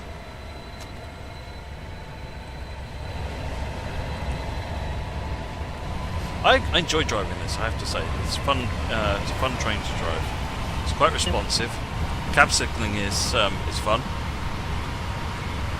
and the route is it's quite interesting because, again, similar with Harlem, it's not a long route, but you're going to be stopping and starting a lot as you drive up and down it, and the scenery changes quite a bit from between Luzern and Sursee as well, so it's a little bit more built up, and then it goes out sort of towards the sort of this section here, kind of after the next station really, becomes quite different. A lot more countryside. We've had a question from London-S-Bahn asking about what it's been like working with our preservation group, because obviously we often hear Adam explaining the relationship from our side of things. But what's it been like working on your side of things? Now the relationship's changed slightly between our third parties. Is that a question for me? It's a question for you, yes. Okay. I'm probably not the best person to answer this because obviously I don't work as much with you guys together as the team does when actually developing this route. So I would rather ping that question back to someone actually from the team. But I heard many good things about it, and that the relationship is a lot closer now. And we're actually talking way more about problems we're having, or where you need help. It's I assume Exactly. it's a lot easier to ask for that support now. Exactly. Yeah. Yeah.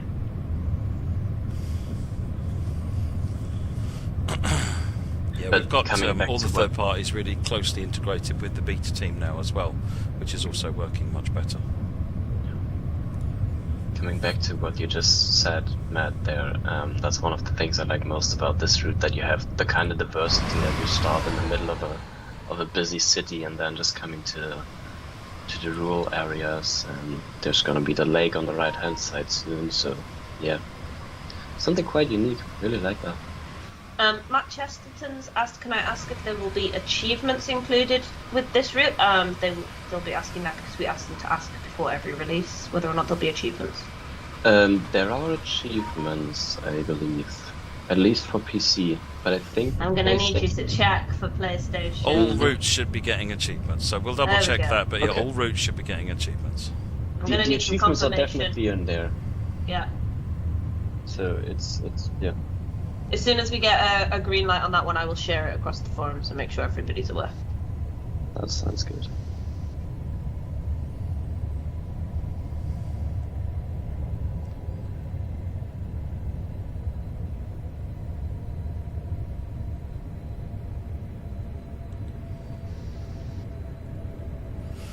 For someone living in Lake Geneva region, train feels alright, but river feels like the scenery is a little bit too dark. Okay. Some of that is I've noticed that the cab window is really, really tinted. I've no idea if that's accurate or not. But you go outside, it's much brighter. I've also been to Lake Geneva, would you believe it? Been everywhere. Yeah. I've been to a lake. Wow. So much wow. Yeah, it's probably because mostly of the people saying it's too dark, it's probably because of the tinted window. These are actually quite tinted in real life, but not that much, I believe. Okay.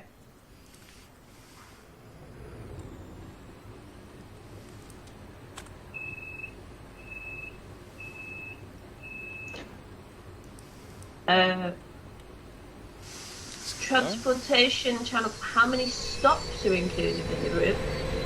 There are 9 stations, which is Luzern, Emmenbrücke, Gersak. I'm pronouncing these terribly because I'm trying to do it in English, which is weird.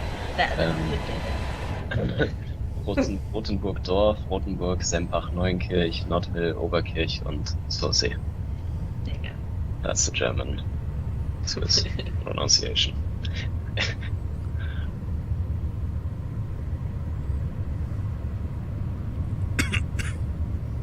If you say it sounds terrible, what exactly is terrible on the sound? Because with the feedback it just sounds terrible, that's not really helpful. Any differences between old and new gen consoles? I don't believe so, is there, Jasper? I think it's Not exactly that the I'm same aware, across no. the two, other than the Yeah. usual differences. No layer differences or anything like that, because there's no layers on this route. So Yeah. same service count, same train functionality. I think there's a difference in the AI on the stations, but that's about it. Lake. Yeah, that's nice.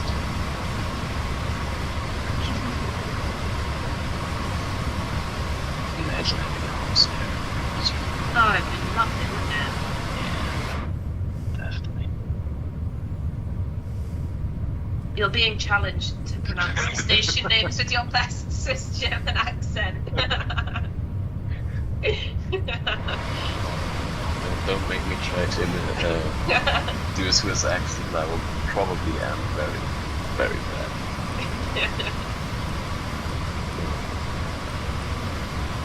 European train spotting test. Have you implemented the Swiss level crossing bell? Again. There should be on the crossings, yeah. Yeah. These aren't the British or German ones, so we have custom made.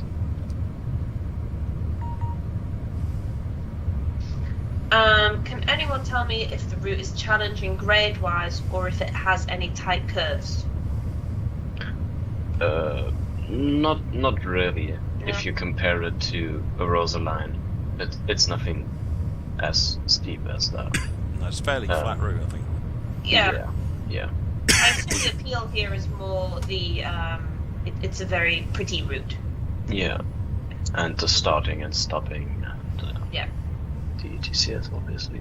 Yeah. It kind of goes uphill until Rothenburg, and then it kind of goes downhill to Sursee again. But yeah, that's about it. Yeah.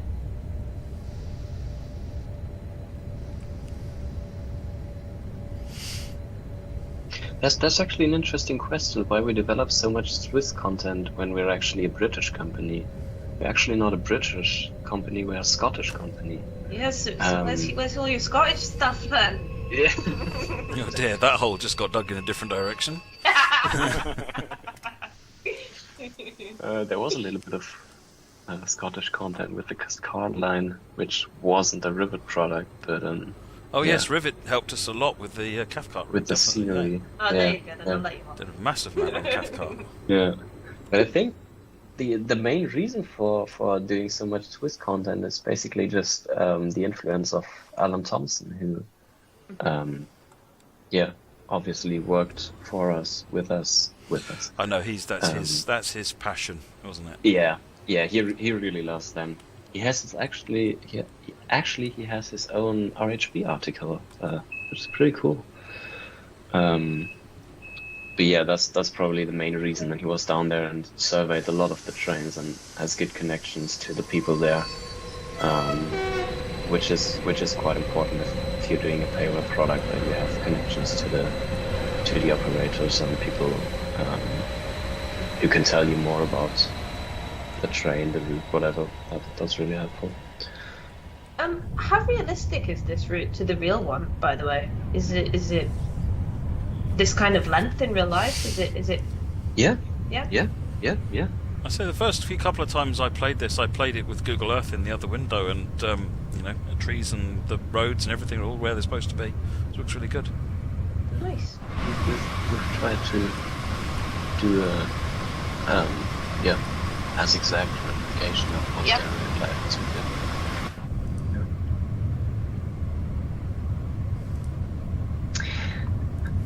There's some very clever person. I do know that Scotland is a part of Britain, but Scottish people like to be the Scottish people and not the British people. It's Yeah. just- yeah. That's a different conversation. I'm not in that one. Yeah. Just realised I'm stopping here. Oh, you're gonna have to stop similarly to the way I do. Nah, it would be fine. Brakes on full. I realised I needed to stop, so I threw all the anchors out. So we're back in a sensible. Brakes are off now a bit. That's the way I like to brake. That's like calling someone from Bavaria German. Yeah, that's pretty much the same thing. We'll not go into our German. Bavaria. Prefab said, are there any AI freight trains layering in? If No. not, why is that? No, there aren't any freight trains because we don't have a locomotive in TrainSimulator that is actually capable of running there. Not sure if the 185 is capable of running there. But no, there aren't any freight layers. Yeah, the MRC 185.5 has got the multi-region catenary. Doesn't have any, obviously, the signalling system. It's only configured. True, We've only set it up for the German stuff. Yeah. Yeah. Well, if there's loco DLCs that you think Rivet should be looking at, then let them know. They have a forum. Go over there and tell them what you want to see. Yeah. If I ask the mods very nicely, they might actually put a link to your forums in the chat. That'd be awesome. They're usually very good at that kind of thing. Usually. They're always good at everything. What am I saying? Yeah, no, it's true. They are actually. Yeah, always good. Does Rivet look at the Tell Games forum? Do you ever have a poke around there, Jasper? Yeah, I do. Should do a little bit more regularly, but I try to do it. Yeah. I think sometimes I've seen the community wondering where the best place is to actually ask their questions, on our forums or your forums. I try to explain it doesn't really matter where they post it, you will get the question. Yeah. Probably the better place are the Rivet forums because, I just look in there every day. But I will try to look into the Dovetail forums more. Mm-hmm. So, yeah.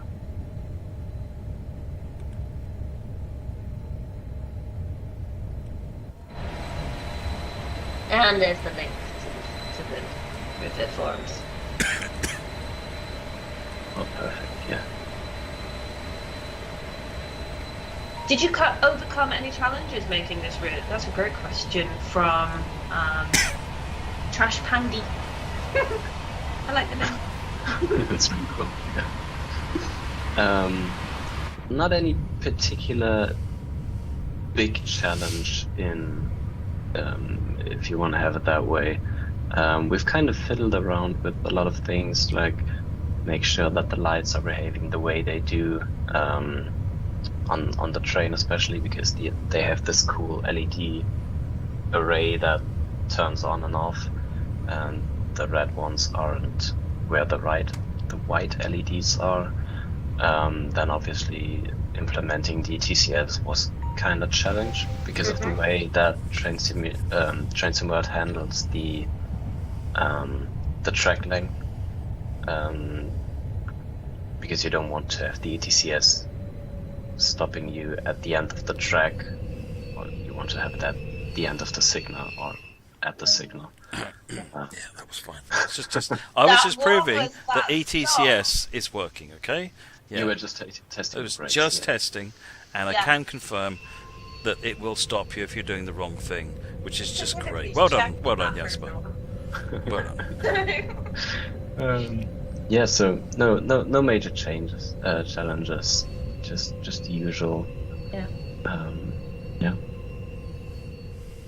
Actually, this is quite cool. So the station in Luzern, in Sursee, is split into two halves, because the first half is used by the S1 train, which is what we are currently driving, and the second half is the S9 or S99, one of these. And then if you're driving an regional express, you're starting at the left.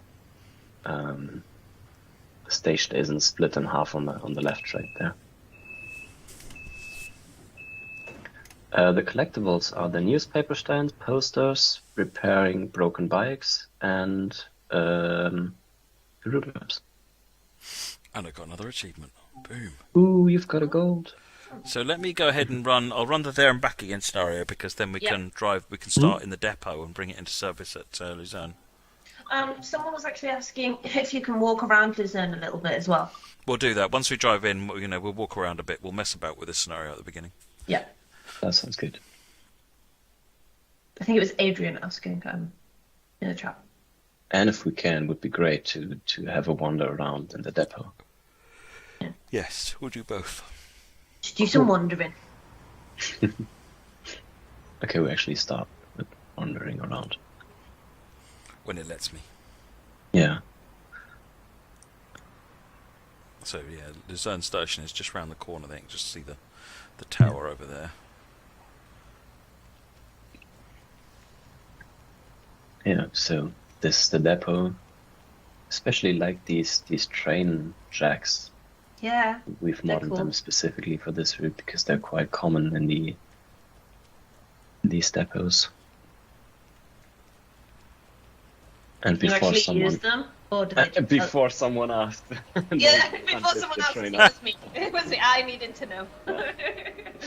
No, you can't lift your train up with these. Oh. Are these always blank or are they hooked up to the PIS?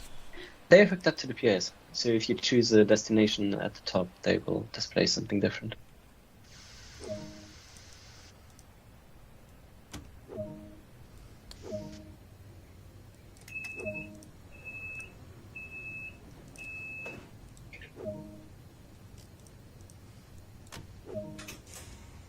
Are there any services that actually stop at Sursee? I'm almost certain I pronounced that wrong. So you can come back to Luzern on the same train. Yeah, the S1 services. Yeah. They stop in Luzern. You can just stay inside the cab and drive it back.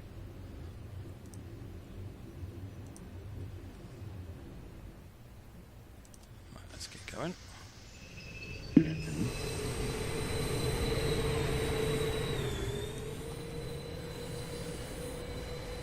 It's actually quite an interesting station itself because Luzern has standard and narrow gauge tracks.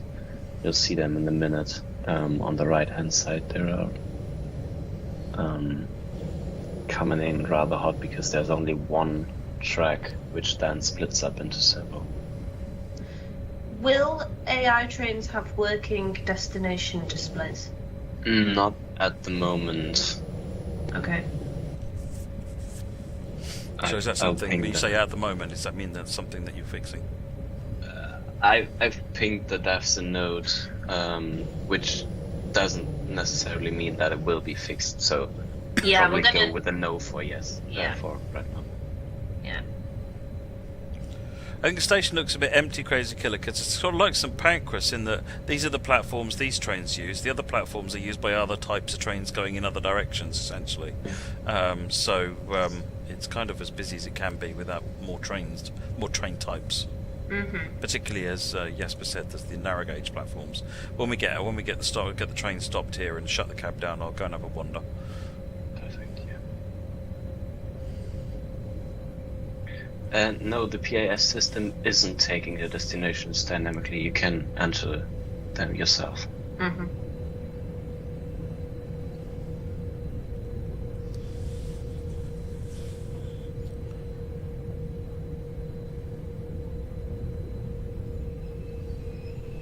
And no, the narrow gauge routes tracks aren't in use because they interfere with the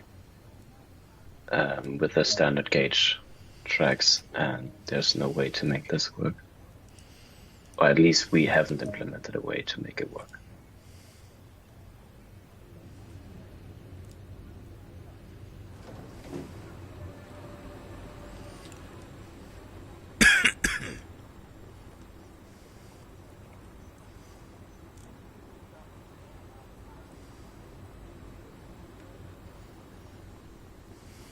It's pretty cool. If you look to the left of the station, there's this big arch. There's an an elevator right before that. But yeah, there we go. There.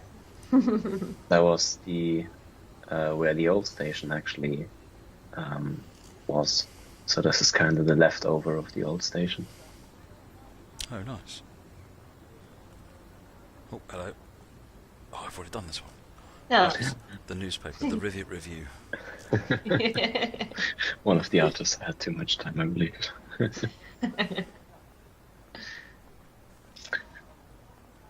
Yep, and so these are the narrow gauge platforms. You can see the track is noticeably smaller.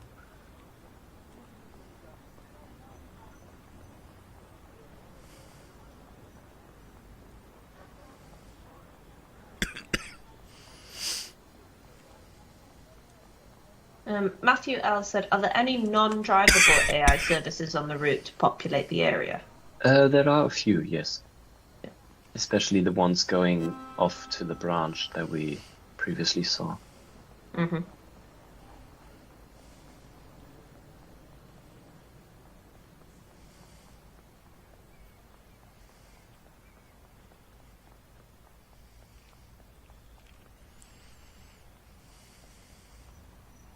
Quite a massive station, especially with the two main buildings surrounded on both sides.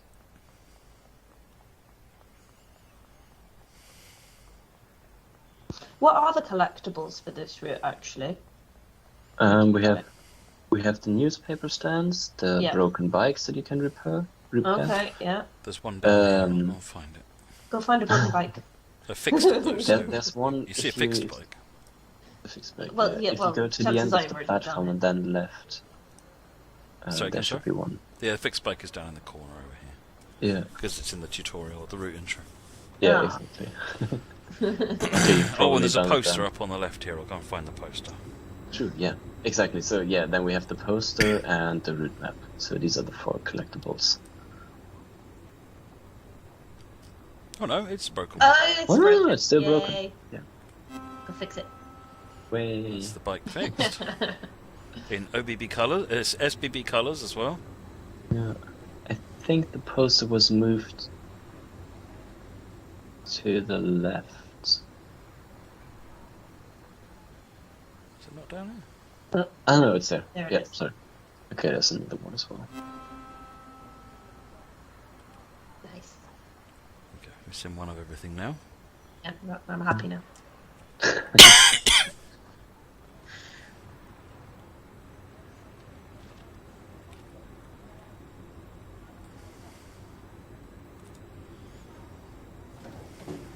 The newspaper stand is a Rivet branded collectible. Jason.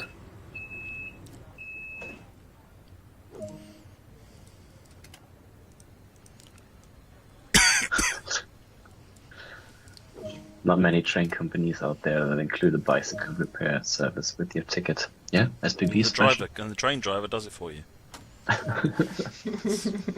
But you have to ask very nicely. Yes.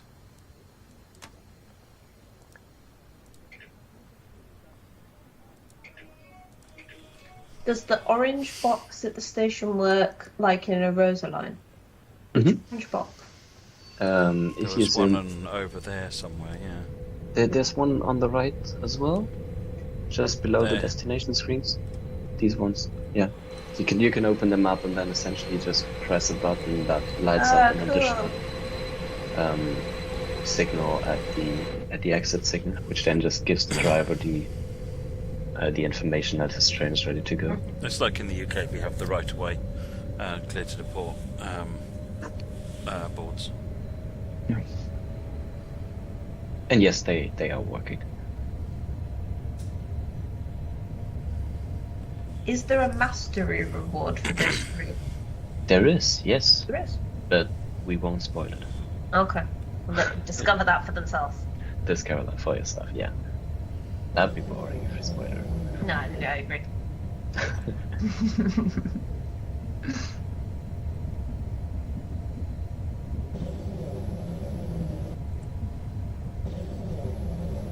And now we're leaving the station on the main route. So there are trains going to the left, which is the narrow gauge and the S-Bahn line.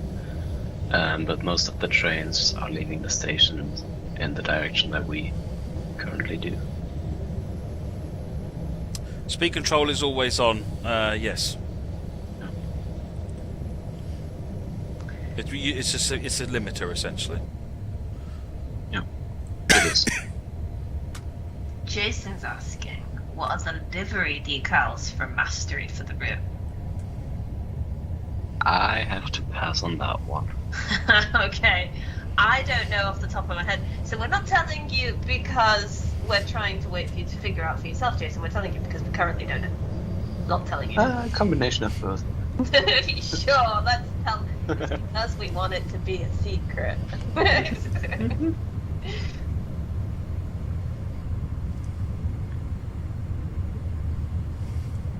Someone's asking if we could see the connection, but okay, you're actually doing it. Perfect.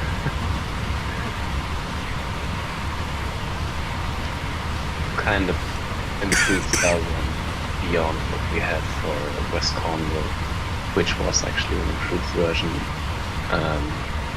But yeah, so you won't be able to see any gaps or that kind of stuff.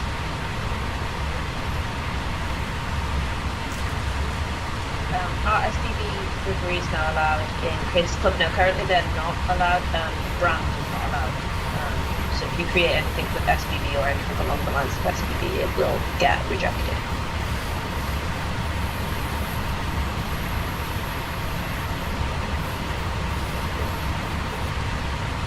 Are there coupling services in the service mode? No. There is a scenario which where you have to couple up trains, but not in the services now. And yes, you can drive with UTCS off. Then you have to worry about nothing.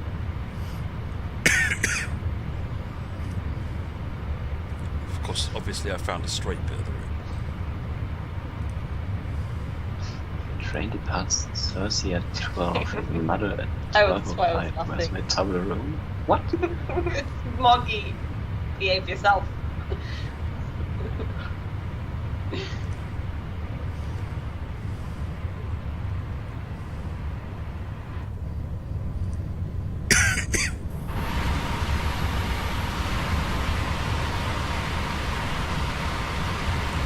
There's no bad nonsense in this train. There is one, but we haven't recreated it.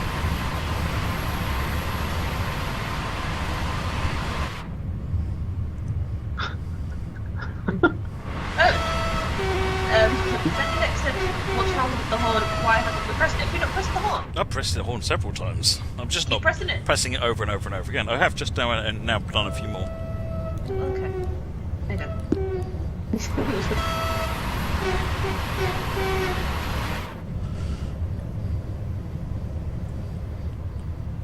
Once more for good luck.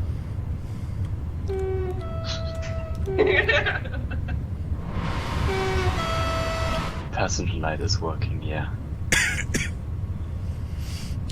Matt, Yeah, I can we didn't turn turn it on on. passenger It's light? that one. Yeah. Are they all stuck, sat in the dark?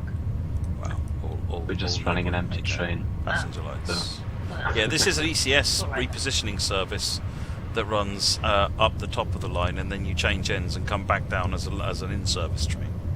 Yeah. Oh, you could actually just saw see the information screens that no show. Yeah, no, I set now the it's destination right, up. If I pop it back to... Hentis is asking, is it you that does the voiceover for the tutorials? yeah. No. No. David? No. We have some professionals doing this. Wait, did I just roasted myself? It won't let me change it. Probably No? because we're running, so it's in service. Weird. Oh, It let me I set it in the haven't. first instance. But you can't change it now? It's changing it to some things, but not. I can't quite work out what. So the top two buttons, they It's should like work. they're changing now, but they're only changing me to a few of the different ones. So like Luzern, Alten, Bar, Langenthal, Lenzburg, Hochdorf, and then Geschlossen, and then I've got Luzern and nothing. And if I go back a whole bunch of times, eventually I get back to these, and now I'm stuck on Luzern again. So, Okay. I'll write it down. whereas in the Yeah. station, it let me cycle through the Bless whole lot. So, Yeah. Matt, you sound like you are dying in the background. Are you alright? it's just my throat playing up as usual. Okay. No, it's not even a cold, crazy colour. It's just, allergy to oxygen. Ah, yes. I think you scared a bunch of people with your sneeze. Like a jump scare. That's a Discord just saying. Sorry. R.I.P. headphone users.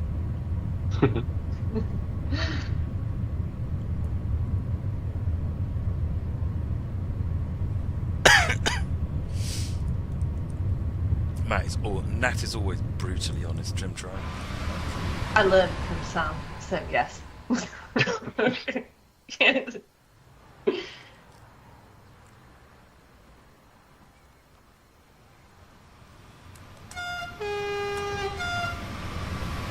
help myself. I just think that the appearance of this train is quite cool. It lives Flirts are somewhat lovely, like- aren't they? Yeah. We're starting to get flirts rolled out in the UK now. Oh, the new generation ones? Yeah, the new generation ones. We've got those running in on the Great Eastern Main Line. Are they using third rail or standard overhead? Overhead. Overhead, okay. Why is it called a flirt? That's not me asking, that's the chat asking, but I also would like to know the answer to this. That's pretty cool. In German, it's flinker, leichter, innovativer Nahverkehrstriebwagen, which in English translate to fast, light regional train, basically. Okay. So it's an abbreviation for the German terms of these. Flirt has a nicer ring to it, let's be honest. Yeah. There's also another train called the Stadler Kiss. Oh, but don't ask me for this abbreviation. Comfortable, innovative, Sportstarker S-Bahn-Zug. Or words to that extent. True. Okay. Yeah. I've got it wrong. Yeah, I think you're being corrected in the chat, actually. Yeah. Fast, light, innovative regional train. Yeah, regional and intercity. Yes, I think you find it is a backronym because they have a number. There's the number of range and all around this theme of flirt and kiss and so forth. Yeah. I think there's 3 or 4 in total. I can't remember what the others are, but It's cute, I like it. yeah. It's just flirt is basically just a name for the general train type family. So they specify in a lot of different versions then, which can be faster ones for like the Gotthard, for example, or these regional service ones. And they're quite a success for Stadler. They built them There you for go. The flirt, the kiss, the wink, and the smile. They're the 4 trains. I'm pretty sure that was put in the chat so that they could win bingo.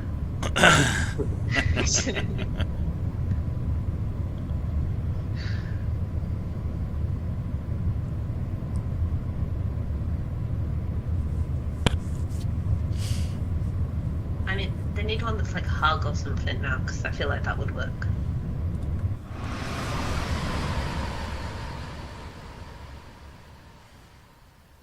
That would translate to what, a high-speed, ultra-good train or something. Yeah.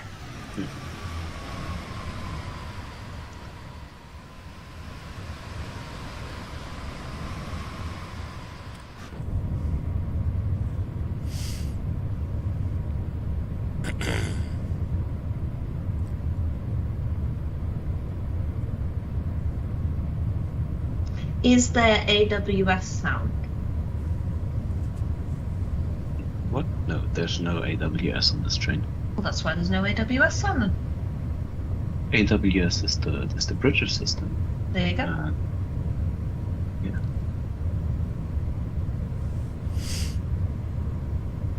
I just wanted to say thanks for all the nice comments in the chat as well. Mm-hmm. We've read them and appreciate them. Cheers, guys.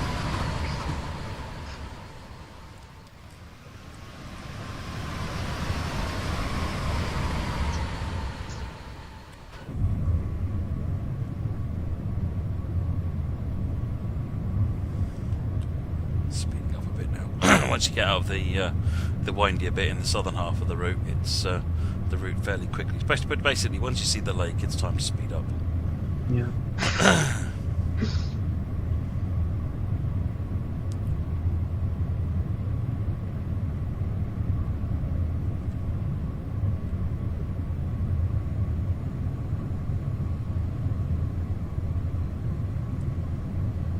Can you close the door with 2 buttons? No, it's just 1 button. In the cab. This one, yeah. Your normal D-pad left, right, and Y and U keys work as normal. Yeah. top speed of the route. We're heading up for it now, 160 kilometers an hour, 125 miles an hour. Nice.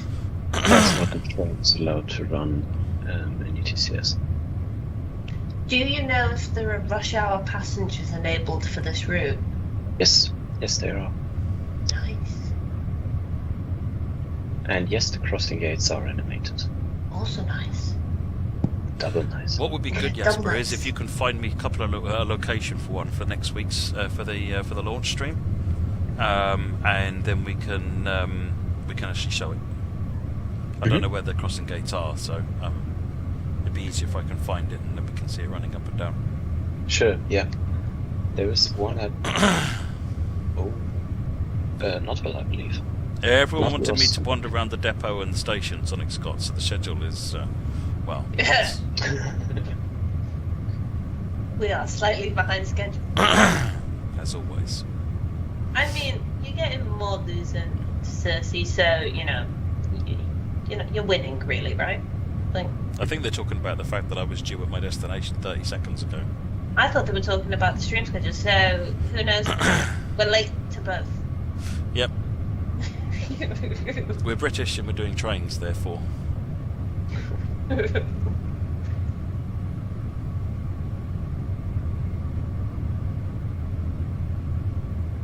It's only 3.6 kilometres. We might as well finish the journey.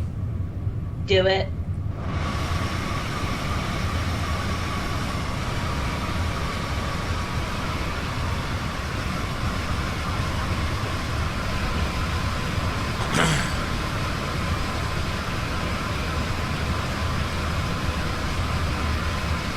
Because did you have to make a lot of new assets for the scenery, or were you able to reuse any from other routes?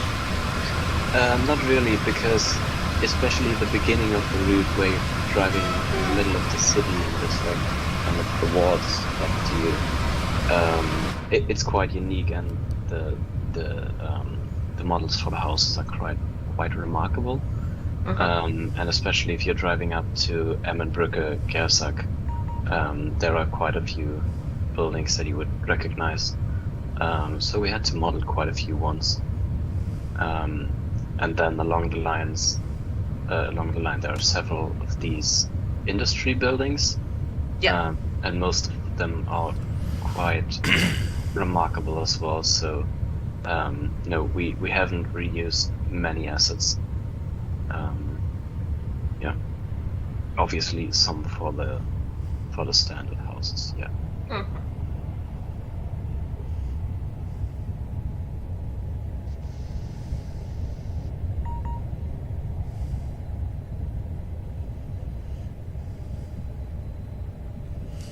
This is Z. Excellent.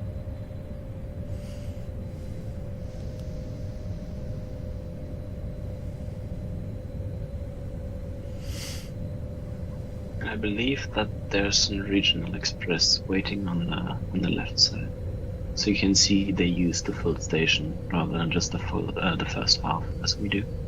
Is that one of the ones that are eight cars? Should be. I hope it doesn't let me down.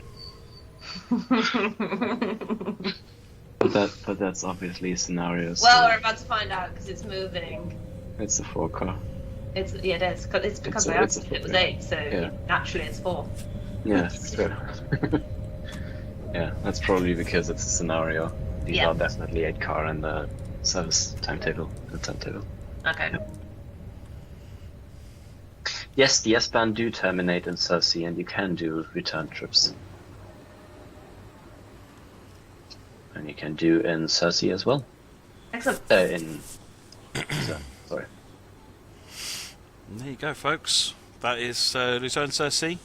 First look. Yeah. And Thank you very much for joining us let me tonight, just pop Jack. the cameras back on while we finish this section up. Boom, Yep. boom. And that one. That's me. There we go. Oh. So I mean, it's a fun route to drive. The cab signalling gives a different challenge to what you've seen previously, and the scenery is different to what you've seen on other routes. It's fundamentally it's different, which is it's quite fun. Yeah. And as always, let us know your thoughts on the forums. I believe I'm going to ask the mods one more time. Please post that forum link to the Rivet forum to let Jasper know what you think. Give him your thoughts. Yeah. Thank you for joining us tonight, Jasper, and answering so many of the questions. Really appreciate that. Sure. Thanks for having me, and yeah, thanks for all the good feedback in the chat, and really looking forward what's there on the forums. Excellent. Nice. Yeah. Awesome. Well, thank you very much, Jasper. We will say goodbye to Jasper at this point. Let me just switch to that panel, and then there were two. And then there were two. Yes, we can move on. What were we doing next? I can't remember. We're doing a Let's Play, but let me have a look at the schedule. There we go. According to this, we're doing Hamburg-LÜbeck next. Well, we should be doing it like 16 minutes ago, but that didn't happen. We can get on with that now. Let's do that now. Yes, let's do it. So, let's go back to this one. I'm just switching the game over.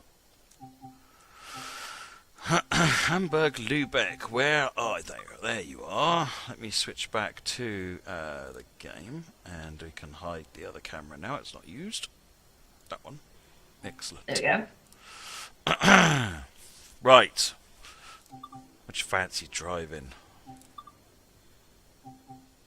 I don't know. Should we ask the chat what you should drive? Yeah, what do we want to drive? Go on. It's up to the chat. Tell us what's Matt driving tonight.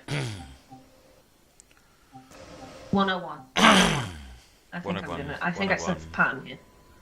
101. Well, there's a bunch of votes for the 101 so far. Yeah. Another one for the one. Okay, I think we know which one. I'm guessing it's the 101. Yeah, it's the 101. Go. Right, so let's do a. These are all freight runs. So the 101. Did I pick the 101? Was it all freight runs? Did you actually pick the No, 101? I didn't pick the 101. Maybe you yeah. I picked the wrong train. Hamburg to Lübeck or Lübeck? Choice there. I know. It's well, I think there's only the couple of runs that are in there. So let's do let's do an evening run from Lübeck into Hamburg.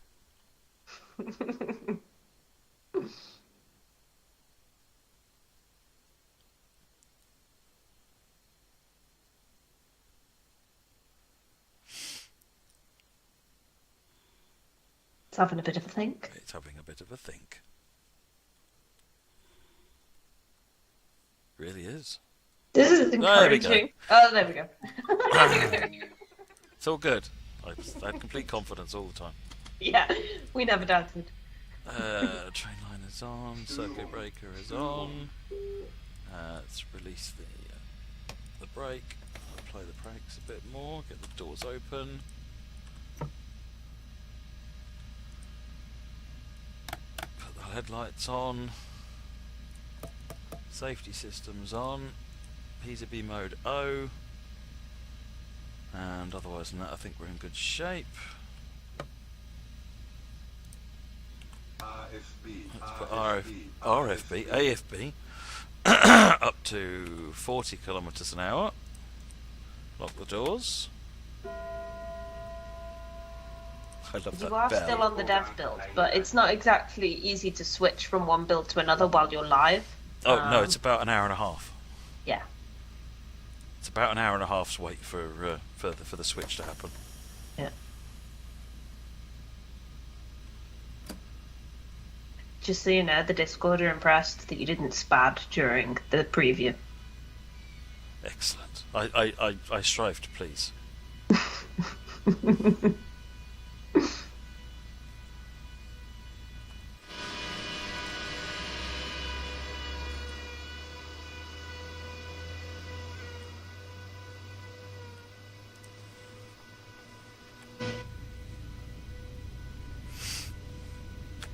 It's released from monitoring.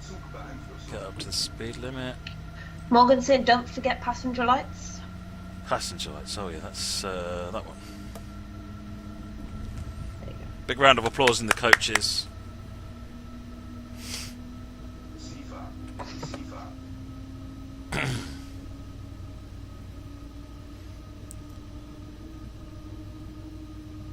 Imagine sitting in the coaches in the darkness, all going, "What's he going on about? What's he doing? Is the driver paying attention?" Lights Why come on, is the train rapturous moving and there's no applause. lights on?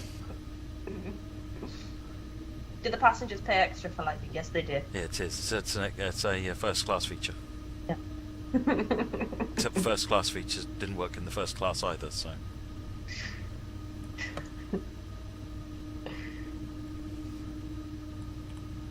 Let's carry on speeding up. 90 kilometres an hour.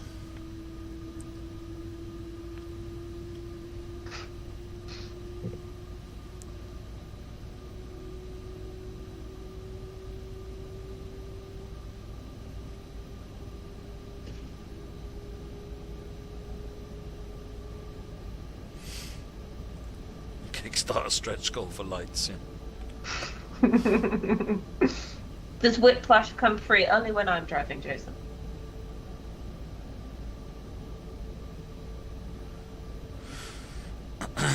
PIS in the coaches.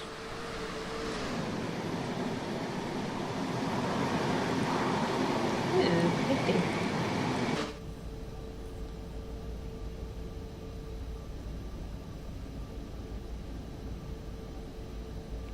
We have Joe in the chat. Evening, Joe. Hi, Joe.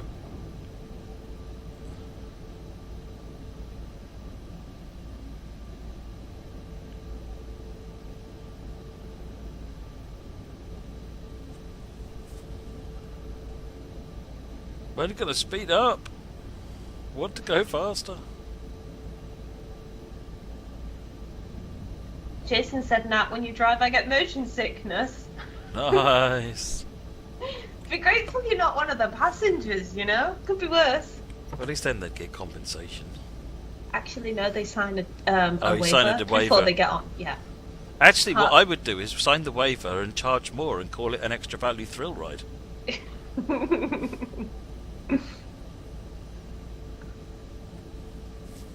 New from Alton Towers, commuting to work.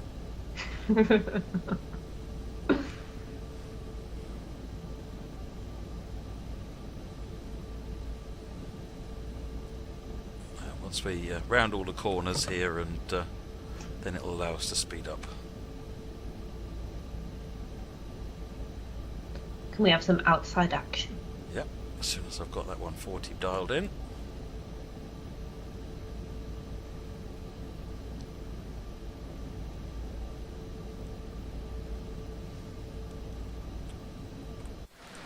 Nice. Oh, lovely. Outside Lovely. leaves. That was great. Exactly what I was after. There's not one train, there's not two, there's three. Oh no, that is worse than your joke earlier. Oh, that's wonderful. That's just rubbish. That's rubbish. Sometimes they work, sometimes they don't. What can I say? Safe to say that one did not.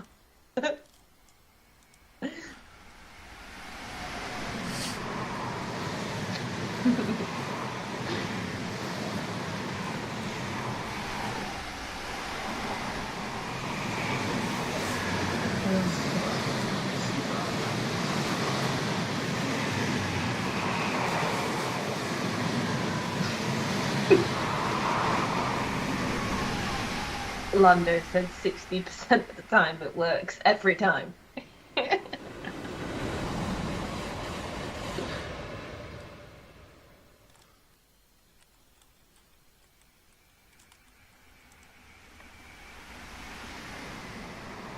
I like that one. That's a good shot. That framed nicely. Yeah, that's nice.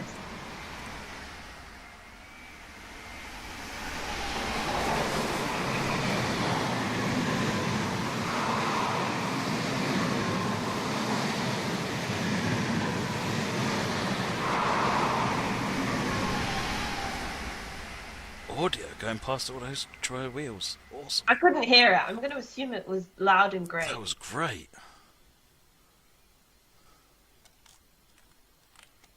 Where's the train? What am I doing? Magnificent. I feel like you rushed that one. You panicked. You realised the camera was in the wrong place. Well, no, I knew where I was going to be, and then suddenly there was just trees in front of me. I'm like, oh, I don't know where I am now.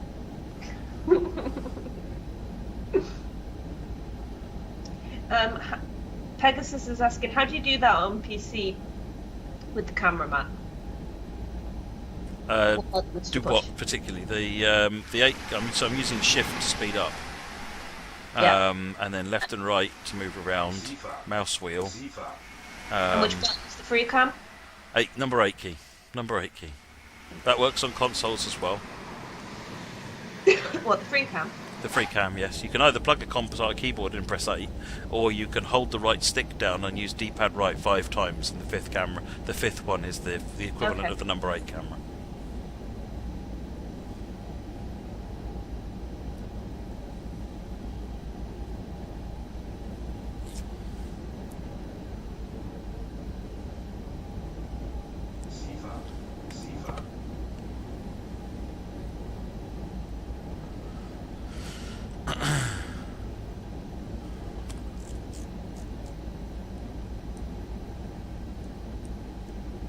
This is bad, old, and slow here.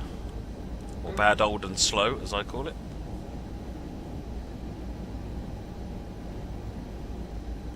How do you use the arrow keys and the mouse at the same time without being contortionist? I'm using the arrow keys on the right and with my left hand, and I'm using the mouse with my right hand. Even though I'm left-handed, I use my mouse in my right hand. So it's... Hello? I get the feeling that's not supposed to happen. Oh, it's good. It's a joy of a dev build, I swear.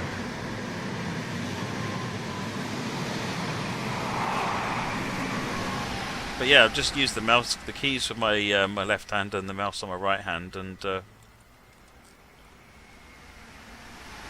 nice. Let's just look at that. Isn't that glorious? I mean, I could do it. I didn't say I was good at it. Done.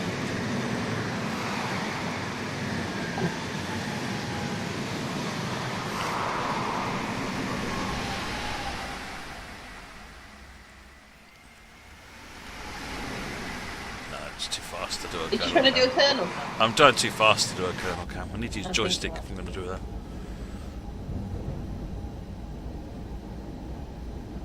I'm rubbish at kernel cams. I wish I was better at them, but you know, I'm no good. Similarly, I'm also no good at stopping the train, but you know.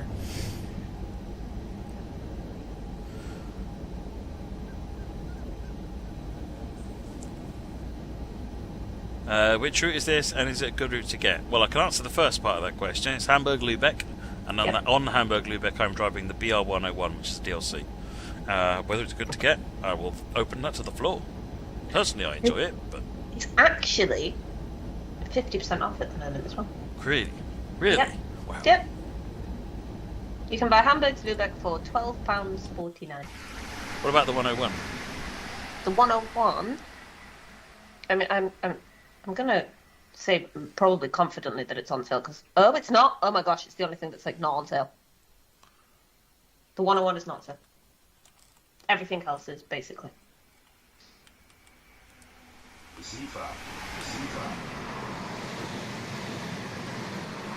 Are there any other add-ons for Hamburg-LÜbeck, train-wise? There's quite a few. I mean, all the freight trains, pretty much, the whole German collection will run on here freight-wise. The 101, I think, is the only thing that adds to the layer. I can't remember. BR155 will run as freight, same as like the BR187 will run as freight. 155 is also 50% off. What about Ruhr-Sieg? Ruhr-Sieg Nord? Uh-huh. Ruhr-Sieg Nord is not on offer. Okay, so you need Ruhr-Sieg to make the 155 work. Okay. Anything else we can work on here, or does it just come with it? I'm just trying to think. I can't remember what other. There's nothing else that adds substantial gameplay like the layers or anything. Okay. Lots of substitutions. Generally, the German collection is fairly portable. What I'd say is, if you're curious about what we've got on sale, go and have a look at our store page. And there's very few items that actually aren't on sale for March Madness on Steam. Just go have a look. Might be a good time to build those collections.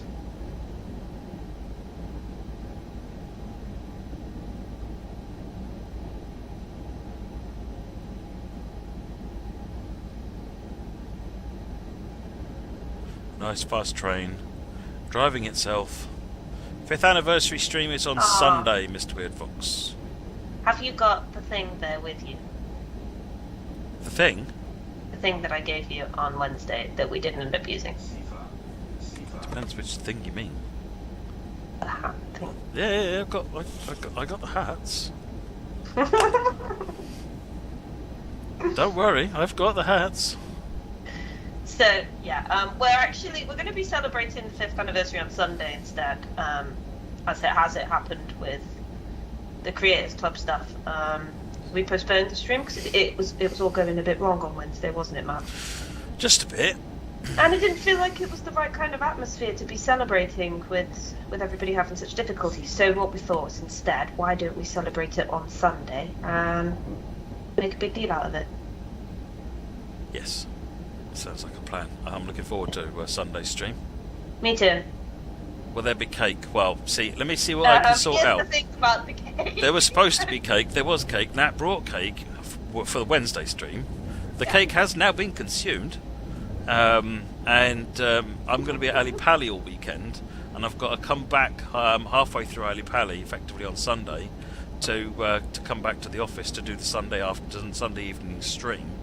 If I can get time to go via Tesco before it shuts, You're going to buy more cake. I'll buy more cake, because birthday without cake is not a birthday, really, is it? No, it's not. But, I might even make it an ice cream cake just to wind Moggy up. Nice. But yeah, there was cake. We just ate it. There was cake. It was lovely. Yeah. Do you know what? It was actually very good. It was very good cake. It was. It was that funky caterpillar that got in all the legal trouble. No, it wasn't that caterpillar. That's a different caterpillar. This one of particular caterpillar was safe. One of the wannabe caterpillars that got in trouble. Yeah. The little muffin versions of them, fairy cake versions, rather than the big one. So there you go. You asked us about cake. Now you know far too much about the cake.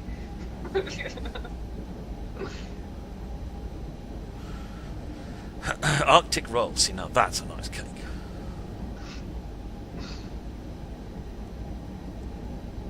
I feel like this is definitely the problem when we stream together. As soon as we get on the topic of food, that is it. Like, it's the food stream with an occasional train. Essentially.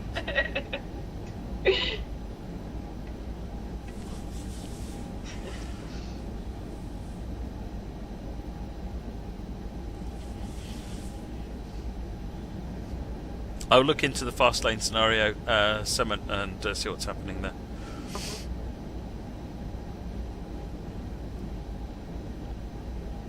Buffet sim world. I'd be down for that.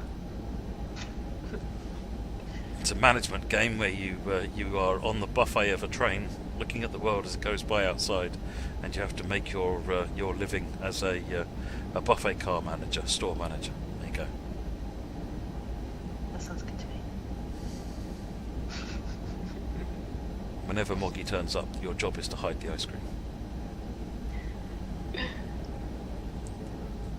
Immense thanks for the hard work over the past 48 hours. You're very welcome. Thank you, Liam. I passed everybody. A number of people sent me messages about thanks and so forth for the team who were working hard on that. I did pass all that on. Yeah. Just a reminder to everyone: please make sure that your game is up to date with the most recent update that went out today. Oh dear. Someone could knock up a train cake, but would it have layers? Oh dear. That's... It's kind of on point. Right, this is your fault because that's the standard of joke you've set tonight.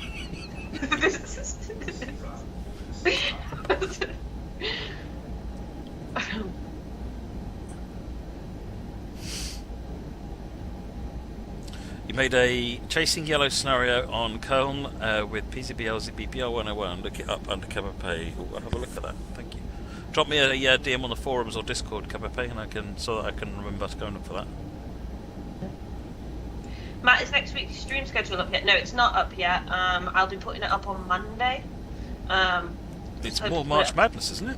It's more March Madness, yeah. There's some information I need to get finalised, and once we do, I'll get that posted on Monday. But it will be. I can actually tell everybody a little bit of what's going to be going on now. Actually, should I do that? Go for it. Okay, hold on. Let me find my pictures. Right. So next Thursday, we will have Laserjet, who's going to be doing a Washington DC to Baltimore run. Then we'll have Game Over Gaming doing a London commuter video. We'll have a Let's Play Luzern-Sursee, and we'll have a Let's Play a Rosaline. So that's Thursday the 24th. On Friday the 25th, we'll have TrainSimulatorDriver doing a Sherman Hill run. Then we will have the 4-Up Challenge, which is, quite frankly, which could quite possibly be the best one yet. I mean, I know that's, saying a lot, but it could be the best one. Then we've got Sam playing Oakville Subdivision, and I believe the plan is to play Cane Creek, but I need to get that one double checked.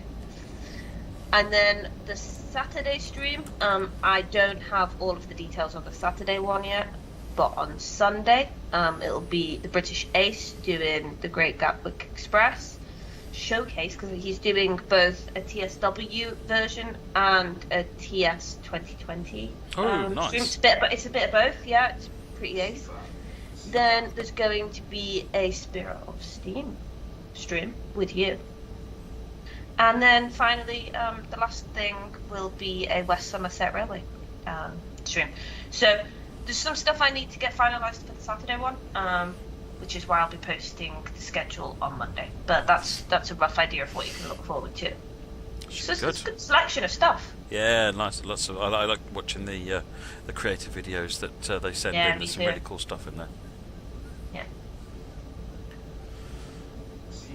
Yeah. Any hints about special stuff on Sunday? Well, we are going to walk you through a history of Train Sim World from kind of early dev in about 2015, 2 years before it came out.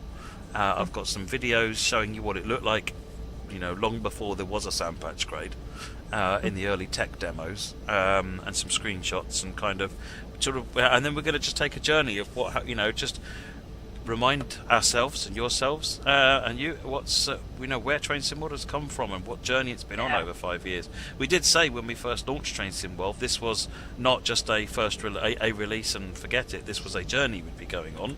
Let's look back at 5 years or 7 years in our case of that journey. So I think the early prototype videos you'll find really interesting to watch. Yeah, it's a really nice sort of chill look back at how the game's progressed, really. And I'm seeing footage from before I even started at Dovetail, and it's just incredible. Some of the videos, they're excellent. So I think the community are going to enjoy them as well. Yeah, it should be good. It'll only be myself and Nat on the stream, Pegasus. It will. And I believe we may have excited some people with the mention of Spirit of Steam. I mean, I wonder why.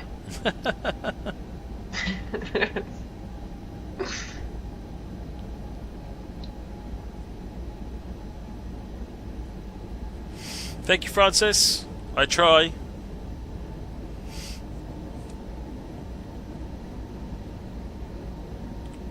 Aw, that's a really nice message.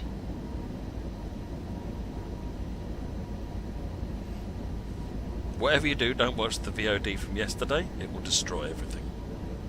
The illusion will be shattered. But today seems to be going all right.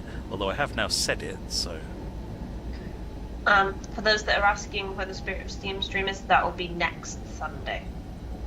Not this Sunday, next Sunday.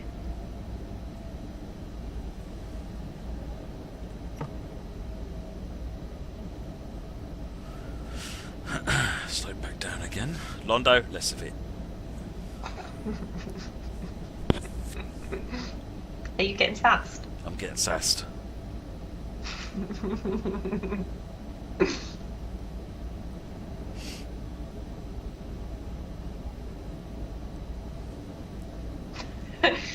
Jason, have you just told the entire community about that? I get the feeling he's just announced the schedule to everybody. It's nothing like a scoop. Do it.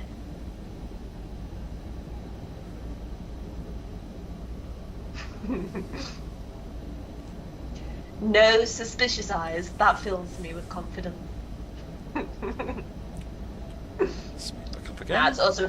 Feel free to share it around, and I'll just I'll put up some official information on Monday. But yeah, go for it. What I said, it is no secret.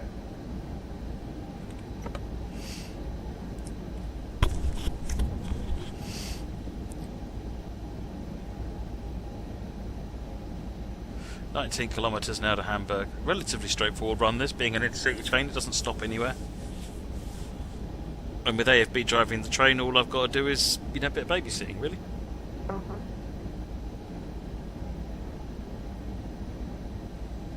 It's been a while since we were on stream together, hasn't it? It has, yeah. Like a chill one. I think the past few streams I've pulled you onto the roadmap and just been a bit mean. Just a bit, yeah. I know. It's quite nice to just chill out and just enjoy the game.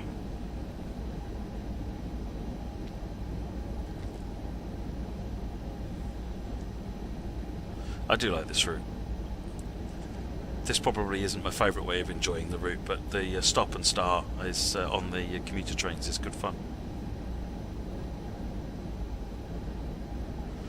Oh yeah, you'll want popcorn, definitely. Yeah, Jason. no, you are. You want popcorn before it. I mean, And possibly an energy drink or plenty of cups of coffee to keep you going, because an from what I inhaler gather, if you're some asthmatic. so I did the challenge in I think 25 minutes, and I gather some of them are a lot longer than that. It's a lot, Yeah, a mine lot longer than that.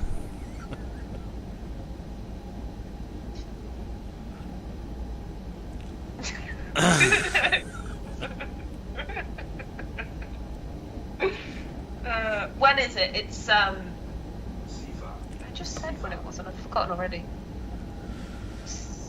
Friday? Saturday?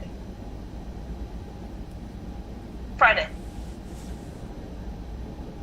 Right. Like I said, I think it's going to be one of the funniest ones because I was utterly incompetent. I got the impression that you weren't alone, to be honest. Yeah. I mean, I've just been watching you all, because I'm not in the challenge, and I've just been watching you all talking about it, and I've been finding that hilarious.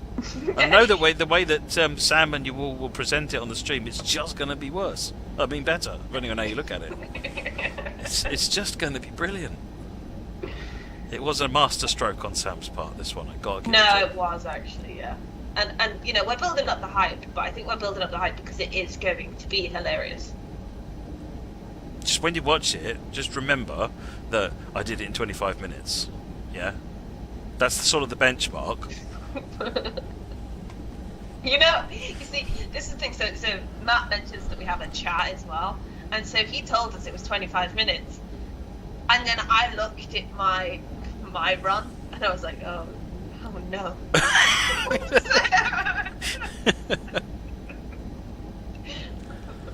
Oh, I'm definitely going to be sassing in the chat. Yeah. No. You better believe it. At all. Yeah.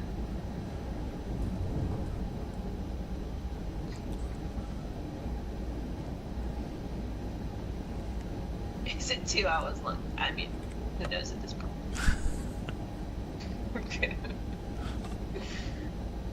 Yeah, you'll just have to wait and see now. But I think it's safe to say that we've hyped it up a fair bit, and it should be a pretty good laugh. Just, yeah. Don't watch it if you want to see expert train driving. No. But if you're in for a good time, Yeah. then you will be much happier by the end of the stream. You will have enjoyed it. Yeah. I am convinced. Also, I love that you did a run. I feel like you had the whole fear of missing out thing going on there. Well, a bit. given what it was, I'm like, no, this is the one. Well, if it was one that I wanted to take part in, this was it. Because you'd have beaten us all. There is a red light.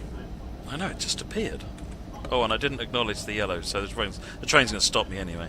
Never mind, the one time we had something to do that wasn't just watching the train, I failed it, so... I mean, are you going to spat? No, 400 metres away. Where's the fun in that? I mean, it's great. They're putting the fail in the chat. Yeah, I know. I see. Yay. Yeah. To be honest, I was more panicking the fact that suddenly there was a double yellow coming up, and I wasn't sure I was going to make it. And then the emergency brakes kicked in and said, "Well, you know what? I'll help you." Drop AFB back down to 25. We will ease our way up to this red light.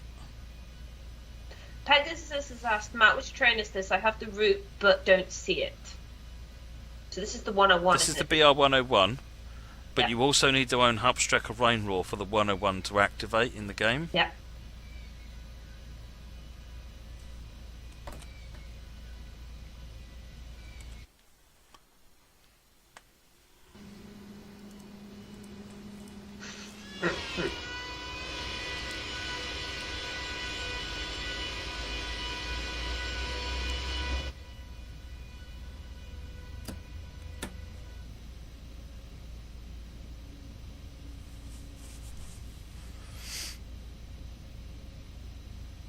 I'm going to agree with the earlier comment as well. You drive really well, Matt.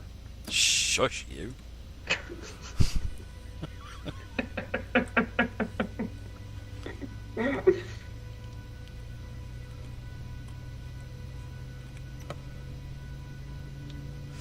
Third rail OHLE routes which are easier to make, probably third rail.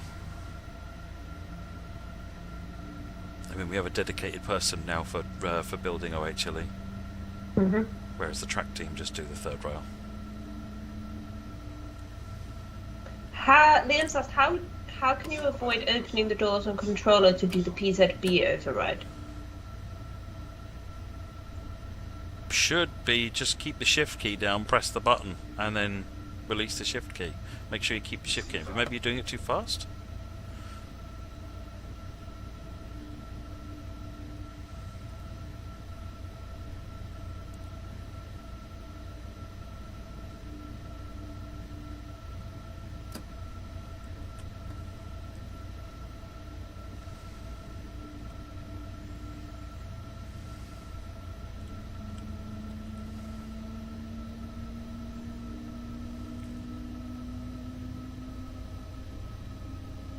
Yeah, shift first. Press and hold shift, press button, release shift.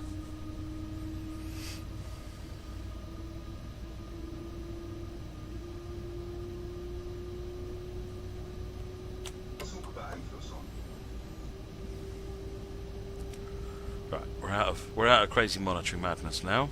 Yes, we are. But I'm just going to give it a few more signals to see whether or not the traffic that we catch up with whatever it was again.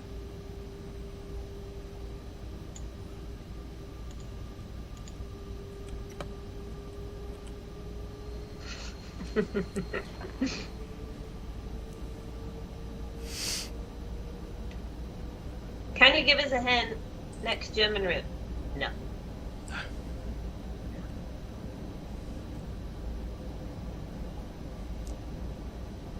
Is there a dedicated person for the sound audio department? I think there's 5 people in that team now. Oh, nice. That's It's growing. just grown, yeah, it's just grown relatively recently. That's excellent.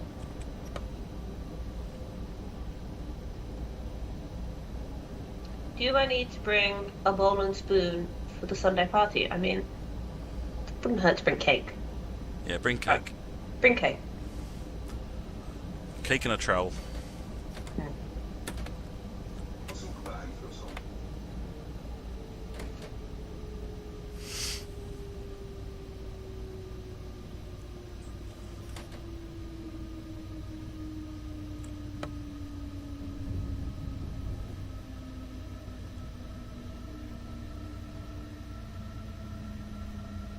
Pegasus, if you don't know, what is after Spirit of Steam? Well, we haven't told you yet. I guess that's why they don't know. Yeah.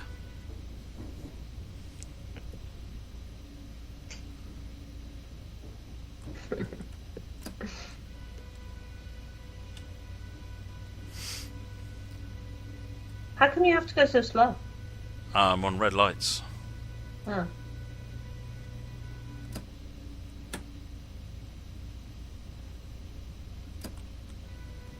You have to concentrate now.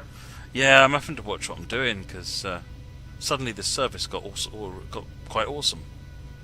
And now I'm being asked to actually pay attention to what I'm doing. What, trip 1000 hertz, the double yellow VR signal.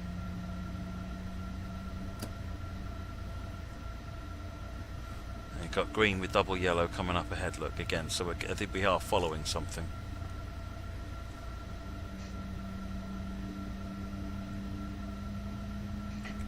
Yeah, saying it's Joe's timetable, are you really surprised? Is it Joe's timetable? Yes, I think it is. Yeah. Joe and his timetable wizardry.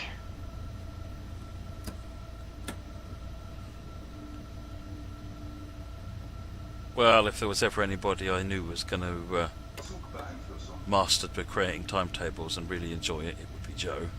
Mm-hmm.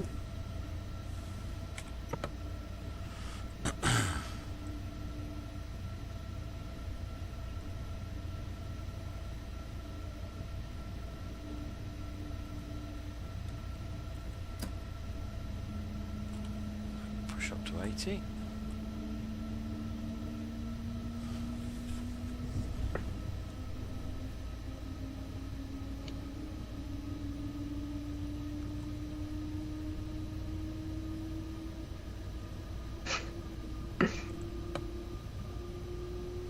.3 kilometres. Again, a bit busier now as we're clearly following something going into Hamburg. Ooh, that's an interesting question from Hentis. Is scenario creation easier than timetable creation? Oh, God, yes. Why? So, in scenario creation, your focus is one train. And you're looking at exactly and everything that goes on with that one train. So, there is more to do for that one train because you can put specific objectives on it, you can put voiceover on it, you can put camera moves on it, so you can make that one train more interesting and have much more to do with it. But fundamentally you're looking at one train, and all the AI around it is from the perspective of that one train. So again, really you're focusing on that one train. Service mode, all of the trains are that one train. Yep. So you're thinking about all of the trains and all of the things they're doing for the whole 24 hours of the timetable. You know, a train can't just, if you say, you know, one of the questions I get asked sometimes is, you know, there's, can we add an extra train from A to B? Mm-hmm. Well, no, if there isn't no train at A, it can't go. You can't get a train suddenly going from A to B. So in order to add a train from A to B, you've got to add something to A, whether it's from a depot. And if it's in the depot, is there room in the depot? And if there isn't room in the depot, does it come in from the outside into the depot and then later go? So you start having to build this story up for all of the different things that are going on throughout the thing. Now, if you're copying a timetable, a real timetable, then some of this stuff is all based on just pulling all of that out of the timetable and then wiring it all together. But then you've got to figure out how the wiring goes, because if you look at a real timetable, all you see is there is a train from you know, from A to B at this time, and then there's another one half an hour later and another one half an hour after that. But out of that timetable, which ones of those are the same physical train? Well, you don't know. They don't tell you that stuff. No, if you get access to some of the internal documentation, you can kind of find it, but that's where it becomes really challenging, is then how does this stuff wire together? So I find timetable creation immensely enjoyable, but it's also a massive time sink. I mean, you can spend weeks and weeks making a busy timetable, and you know, or sometimes just trying to debug and diagnose them as well. So it's it's kind of fun, but it's also really difficult. So it really is quite spectacular, some of the things Joe's managed to achieve then with his timetables. Exactly, yeah.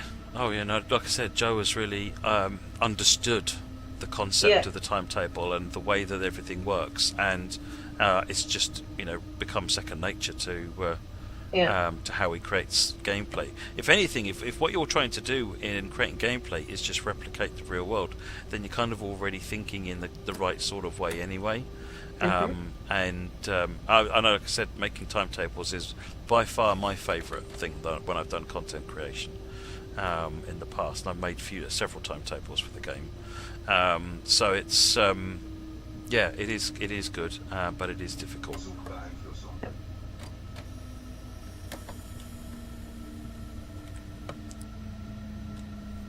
So many red lights. Yeah, we're following something. Can we see on the map when you're not desperately close to a red light? Ooh. Where is it? There it is. Yeah.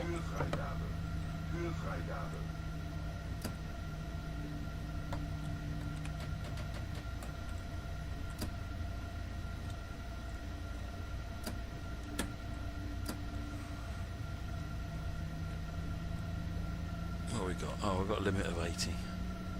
Except we were on red. Oh, there you go. You can go again. Double yellow again, so I'm just going to keep it Oh. at 45.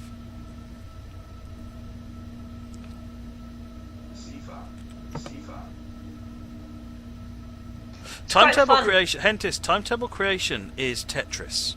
Yeah? Making a timetable of a train that goes from A to B is ridiculously easy. It's then, you know, you sort of say, oh, I've made a train service that defines a pattern going from A to B, and then B to A, and then I'm going to copy paste that pattern a number of times and adjust all of the times, and then it's sort of like, and then you start thinking about how you're going to wire in the extra service. Where does the freight go? That's a bit more tricky. And you start layering this stuff on, and I use layer in the alternative mean, not the way that means in the game. And yeah, it's kind of, it's easy to start, and then you sort of end up in a the complexity is trying to then manage some of the individual issues, and you start trying to really think, this is exactly how the problem they have in the real world. You know, timetables in the real world are difficult to produce as well. There was an incident 4 years ago now, where one of the railway companies, for a relatively small line, actually didn't have the timetable finalised in time and had to stop all services on the line.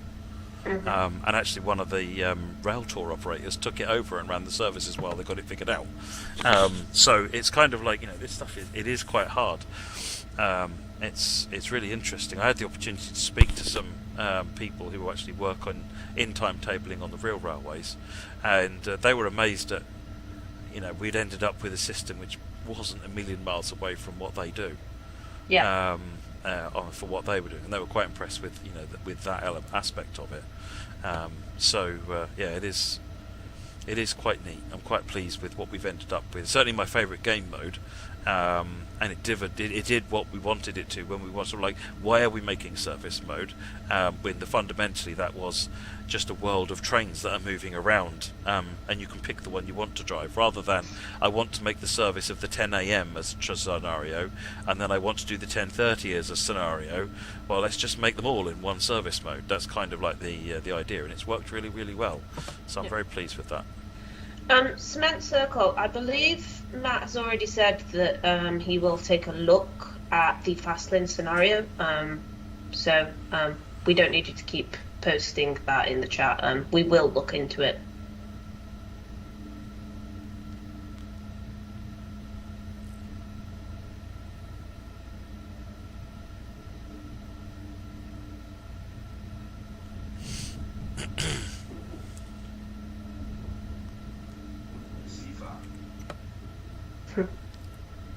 Right, we're not far out of Hamburg now.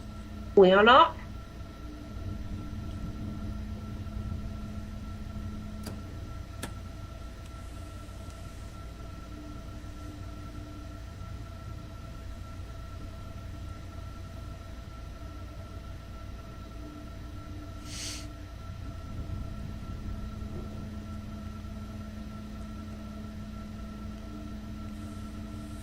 I feel like this run's ended up being a bit more challenging than you thought it was going to be. It was, yeah. I thought it was going to be a sort of a sit back, chill, and have a natter, yeah.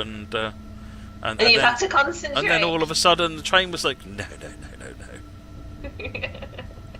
And what I quite liked was the fact that it lulled you into a false sense of security. Yeah. And then all of a sudden it's just like, you know how we're doing 140 right now? Yeah, okay. And you know how there's a double yellow light up ahead, which means the next signal's red? Yeah, I'll just leave you to think about that for a minute, okay? Ah!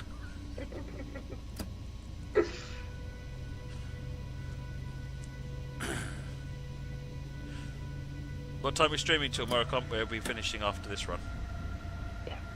And then, just trying to think what day it was then. There was no stream tomorrow, but there is a stream on Sunday, and that's going to be the birthday stream. So get your cakes ready, get your candles ready, because we're celebrating 5 years.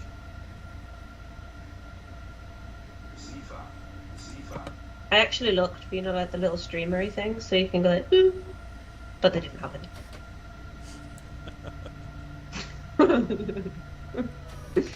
So those of you that have headphones on, you're welcome.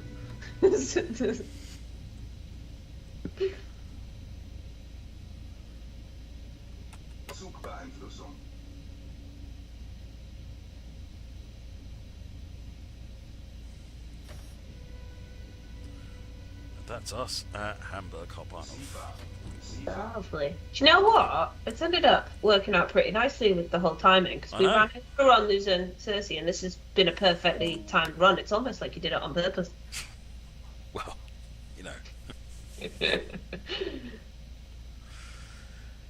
But no, I'm glad we got to have a good look at the Luzern route. So I think it was worth spending a bit extra time on that and having a good look at everything to see on there.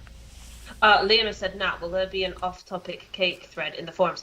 If somebody wants to make one of them, you have my complete permission to ping me with pictures of the cake you are having on Sunday. Yes. Nice. Show me. Show me the cake you are eating on Sunday. You can see where it all of a sudden became a moment. That's amazing. That was And good. you still There's got a good gold. service. Yeah, still got gold. Yeah, nice. Or a glod, according to A Derek. glod, yeah. Got to get a glod or a sliver or a Bournes.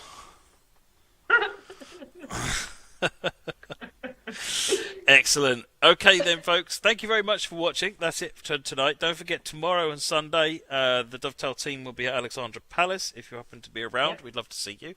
Absolutely. And then Nat and myself will be back on Sunday on the stream at 7 o'clock, and we'll be doing some more fun stuff, including the birthday stream. And then more stuff the following week, which will be discussed later on. Absolutely. Kind of run out of steam there. Yeah, nice job. You did a good job. So, do you want? We'll see everybody on Sunday. All right, everybody. Thanks very much for watching. Take care. Have a great weekend. Cheers. Bye-bye.